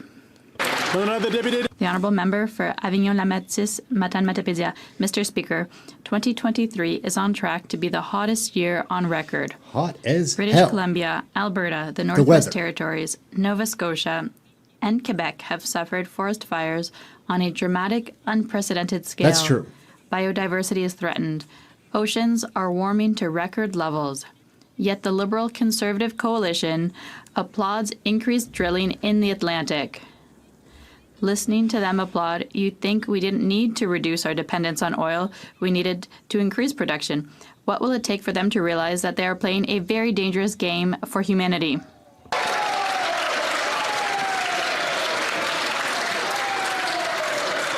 Good question. Are we going to get the Minister of environment? the Environment. Yeah, here we go. I like this guy. Canadian loonies. All right.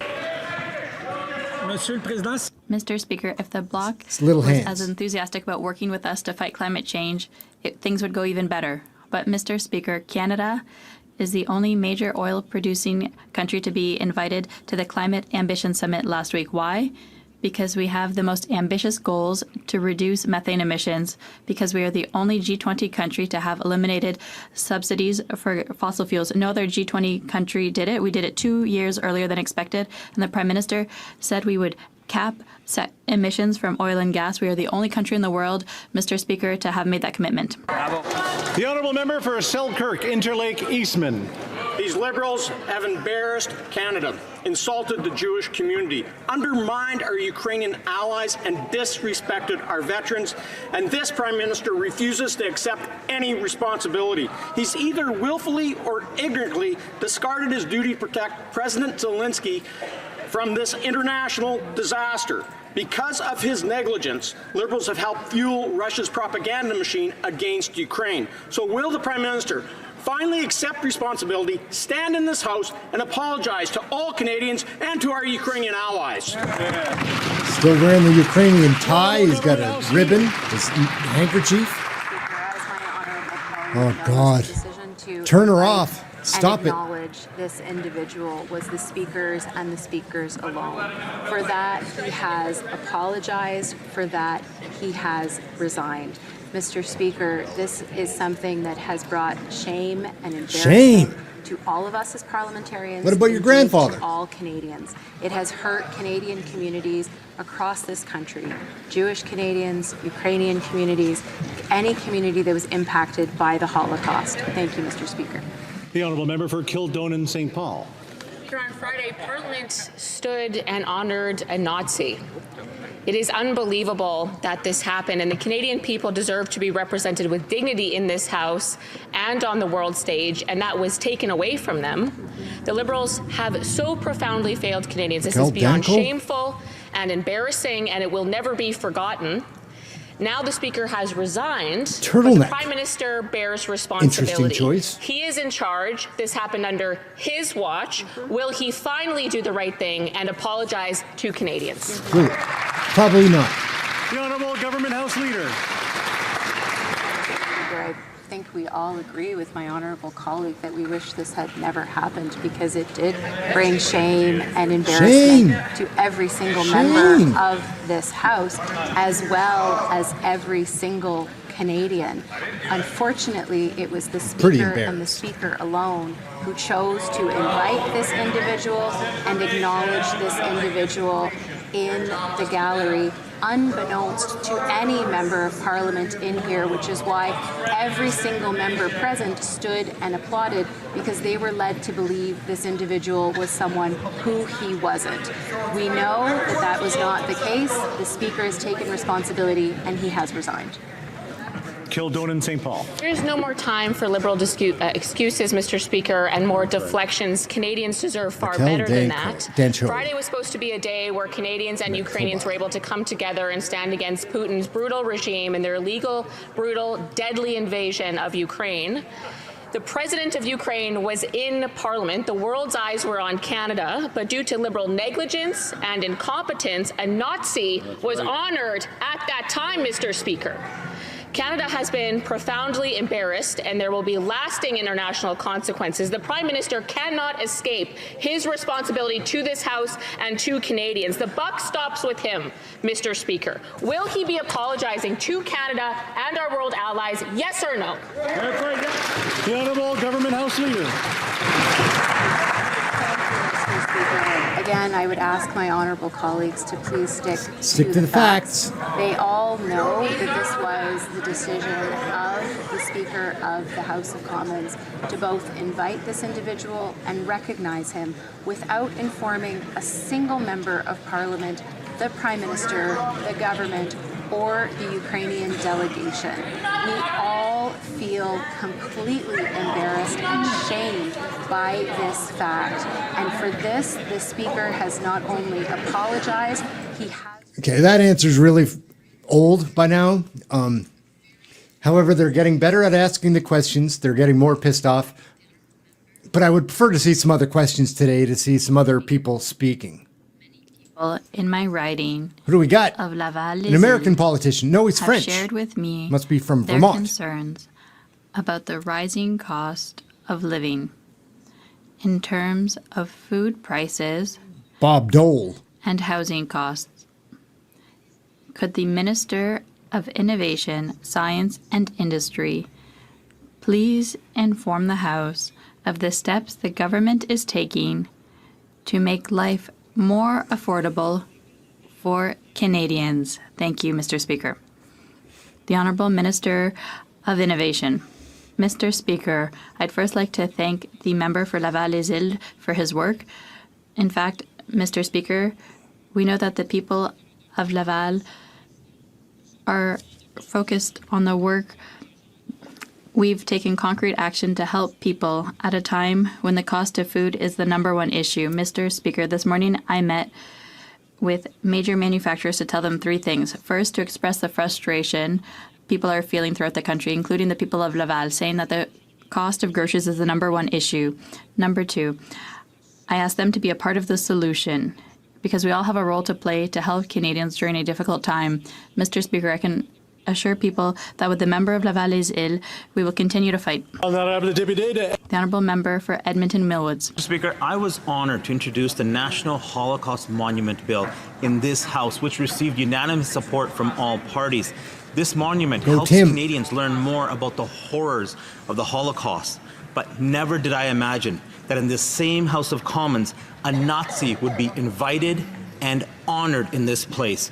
Mr. Speaker, when will the Prime Minister stand up, take responsibility for this massive insult, and apologize to Canadians? Get him, Tim. It's a good question. You know, my family walked into Auschwitz. Family. And only my grandfather and great uncle hanging on to it, baby. Never in a million years would I have imagined that the Speaker of the House of Commons would invite someone who fought for the Nazis. They're dumping it on Anthony Rota, man. It's a shitty way to treat him, man. Even it just couldn't be all of his fault. It couldn't, like somebody else. Broken. We are hurt by this. I personally am grandfather? incredibly hurt by this because never in my life would I have ever done this had I known otherwise. And I assure you that no other member would have done that either. Thank you, Mr. Speaker. Can you rub my feet? Speaker, last Friday, as a result of this Prime Minister's inaction, a Nazi veteran was allowed access into this chamber. Although this person was invited by the Speaker, it is the responsibility of the government to organize and ensure the security of foreign dignitaries. Further, both the Prime Minister and this individual were present in the same reception room in West Block after the speeches. There is no way this international embarrassment is solely on the Speaker. This inept Liberal government is responsible as well. Will the Prime Minister finally take responsibility, do the right thing, and apologize to Canadians? He's not gonna. The Honourable Government House Leader. Mr. Speaker, the allegation that my honourable colleague made is simply false. That did not happen. Thank you, Mr. Speaker. She should start just not responding. Mr. Speaker, what happened Friday is unacceptable. We gave a standing ovation. Gerard Deltel is going to straighten it out now. Reputation has been tarnished around the world. Believe it or not, yesterday the government did something wants to kick a dead horse by asking to erase the facts, the truth, and history. What cowardice, Mr. Speaker. To erase history is to condemn ourselves to relive it. It's typical of this cowardly government, which I haven't seen that one yet. Any responsibility. Nice. When will the Prime Minister rise in the House and recognize that he made a serious mistake and apologize on behalf of all Canadians to the world? I bet you he gets pretty rowdy after a six-pack. Mr. Speaker, as my honourable colleague knows, when really horrible things happen in this House, in committees, as was the case with the member for St. Albert, who read extremely concerning comments into the record, it was erased. If the Whoever House made had that wanted mistake to do must have been a conservative. I haven't been following this stuff very would that long. have been? We're just because nobody honing knew ahead in. of time what was happening. If they'd known, I'm sure that nobody in this House would have stood to applaud. I'm certain of that. Mississauga Malton. Mr. Speaker, in my riding of Mississauga Malton, I know that people are concerned about crime. And they want to know what our government is doing to make sure that people are safe. Gahar? This is why I was pleased to see the House unanimously pass Bill C-48 last week, which will help ensure that violent, repeat offenders do not get bail. Can the Minister of Justice tell us more about this progress of this legislation and what the government is doing to improve My mom the was right. safety A and plain community white shirt is a good across look. Canada? Thank you. The Honourable Minister of Justice. Thank you. I'd like to start by thanking my colleague from Mississauga Malton for that question and for his important advocacy. Repeat violent offenders don't belong on our streets. Everyone in this chamber agrees on that proposition. As a government, we have a job to do in keeping people safe. That's the face of justice in Canada. Of the House of Commons sitting this fall, we passed our bail reform legislation, our plan for keeping people safe. MPs on that day put politics aside for the safety of Canadians. I like his tie, hoping though. the Senate will do the exact And his same cufflinks. and help make this bill become law. We need safe streets in this country. This bill is going to help us get there. Thank you, Mr. Speaker. He's an original badass. Wears his watch upside down. Mr. Speaker, in British Columbia alone, more than 1,600 people have died because of toxic, unregulated drugs since the start of this year. This summer, I traveled to Portugal, where I saw that things could be different. We could have a nationwide evidence-based plan, including decriminalization, harm reduction, treatment, recovery, and prevention services. But the Liberals would rather stand by their patchwork approach that's not working. So will this government right their wrongs by immediately delivering a compassionate and coordinated plan to respond to the toxic drug crisis? Those colors don't match at all, not even close. Thank you, Mr. Speaker, and I'd like to thank She's my wearing a colleague bathrobe. from the NDP. I just came from the bathroom. Step by step in understanding that the toxic drug supply in this country is killing those who we love, families, communities. No one is left unharmed by this, Mr. Speaker, but that's why we've taken a comprehensive approach, province by province, working with our counterparts to make sure that we are saving lives. Decriminalization in BC was the first step to that, but we need a responsible, compassionate framework that balances public health to public safety. I continue to hope to work with him on this. And now I've got to leave. I'm going to the spa. That's why I'm wearing my bathrobe. Technology is crucial to the fight against climate change. In that fight, one of Canada's leading agencies, Sustainable Development Technology Canada, has had allegations of wrongdoing with the way they've spent their funding and the way they have treated their staff. It's yet again another example of incompetency. For style, Canadians black on deserve black to is know good how too. the government makes decisions on spending for clean technology. The minister needs to release the full report in this House so Canadians can see the transparency they deserve and paid for. Whistleblowers stood up and risked their jobs. Will the minister do the same thing and table the full report for all of this House and for Canadians? Yeah, here. The Honourable Minister of Innovation. Mr. Speaker, I'd like to thank my colleague for his question. Mr. Speaker, there's no point of trying to politicize everything that's happening, Mr. Speaker. The moment that we were alerted of allegation, Mr. Speaker, we asked for third-party report to investigate and to bring back a report.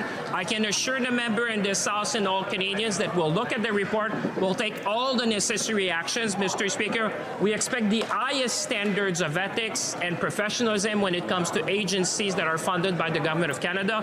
Canadians can be reassured that we'll take all appropriate actions. And we have for question period today. Well, Je pense que quelques that sounds like that's question period for today. So I guess we'll wrap it up. It was pretty interesting. Yeah, we're going to get out. That was quite a bit of fun. Anyways, I'm going to be trying to do as many of these as I possibly can. I'm going to cut this one up now. I was doing this one live. We're going to learn about politics. We're going to have some fun making fun of these clowns in the sausage factory, clown circus. But that's it. We'll be back for the next one. Stay tuned. Thanks for watching. It's very simple. The entire philosophy of this Liberal government for the last 50 years is putting the needs of criminals before the needs of victims and community safety. It's an ideology that is whacked. It's whacked. Gang, what's up? Aaron here, Canadian Looney. Larry Brock is one of the best speakers in the House of Commons, very engaging. He's going to be our next Attorney General, and he's fighting for Canadians. Let's take a look at his presentation this morning on the House of Commons floor. Like, share, subscribe. Larry Brock is definitely one to watch. Hey, that's something everyone can enjoy. It's whack. Debate. The Honourable Member for Brantford, Brant South, Six Nations. Thank you, Mr. Speaker. I wish to advise I'll be sharing my time with the member from Charlesbourg, Haute-Saint-Charles. Mr. Speaker, it's always a pleasure to rise on behalf of the great citizens of Brantford, Brant South, Six Nations. I rise today in strong support of our Conservative motion calling on the government to end the failed experiment of leniency and to adopt a common sense 3 strikes and you're out law so that the worst repeat violent offenders serve real time, not living room sentences, and so communities are finally safe again. For 10 long years, this Liberal government has put the interests of criminals ahead of the safety and dignity of victims. They have prioritized the rights of repeat offenders over the safety of law-abiding Canadians. I say this as someone who served nearly 2 decades as a Crown attorney. I have looked victims in the eye. I have sat with families shattered by repeat offenders who should never have been back on the street. Over those years, the offenders I saw grew more dangerous and more emboldened because the system kept signaling that the consequences were optional. Now, this soft-on-crime philosophy did not begin with these Liberals. Its roots stretch back more than 50 years when Pierre Trudeau's Liberal government openly declared its intent to stress the rehabilitation of individuals rather than the protection of society, even if it involved community risk. And Canadians have now been paying the price for those risks ever since. The Young Offenders Act dramatically reduced sentences, even for those convicted of murder. Statutory release shortened jail time by 1/3, and parole policies make a mockery of sentences pronounced in court. Today, full parole can come as early as 1/3 of a sentence, and unescorted temporary absences as early as 1/6. The practical effect of this Liberal philosophy was clear. The faint hope of rehabilitating an offender was elevated over denouncing unlawful conduct, deterring crime, or protecting society. And the result has been a revolving door of hardened criminals arrested, released, and reoffending, leaving victims to suffer the consequences. Shame. That is why the Conservative government of Stephen Harper worked to restore balance to our justice system, re-establishing the importance of denunciation, deterrence, and the protection of society. But these Liberals spent the past decade undoing that progress, scrapping mandatory minimums for serious gun crimes, making bail even easier to obtain, and carrying on the soft-on-crime legacy. This became crystal clear in 2019 when the Liberals passed Bill C-75. Amongst other things, it... Sorry, gang, gotta run. Sorry, Larry, don't mean to interrupt, but I do have to go. I've got a phone call coming in, gotta run. This is it. Take care, guys. Thank you for watching. Questions orales, oral questions. Oh, hello. Do you have a warrant to be here? Everyone has an opinion about Canadian federal politics. WTF. Hey everyone, quiet down. There's a bulletin on TV. It's time for a change in this country, my friends. A real change. Everyone has an opinion about Canadian federal politics.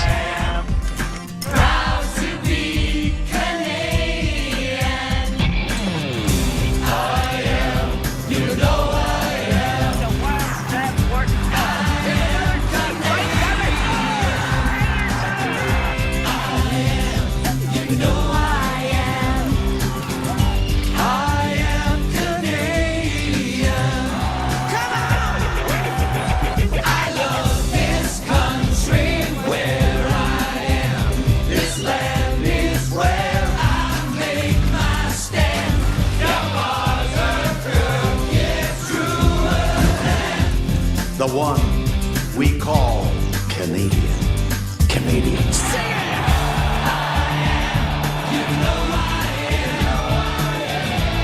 But let me ask you, Mr. Prime Minister, will there always be a Canada? There will always be a Canada. All right, elbows up. Elbows up.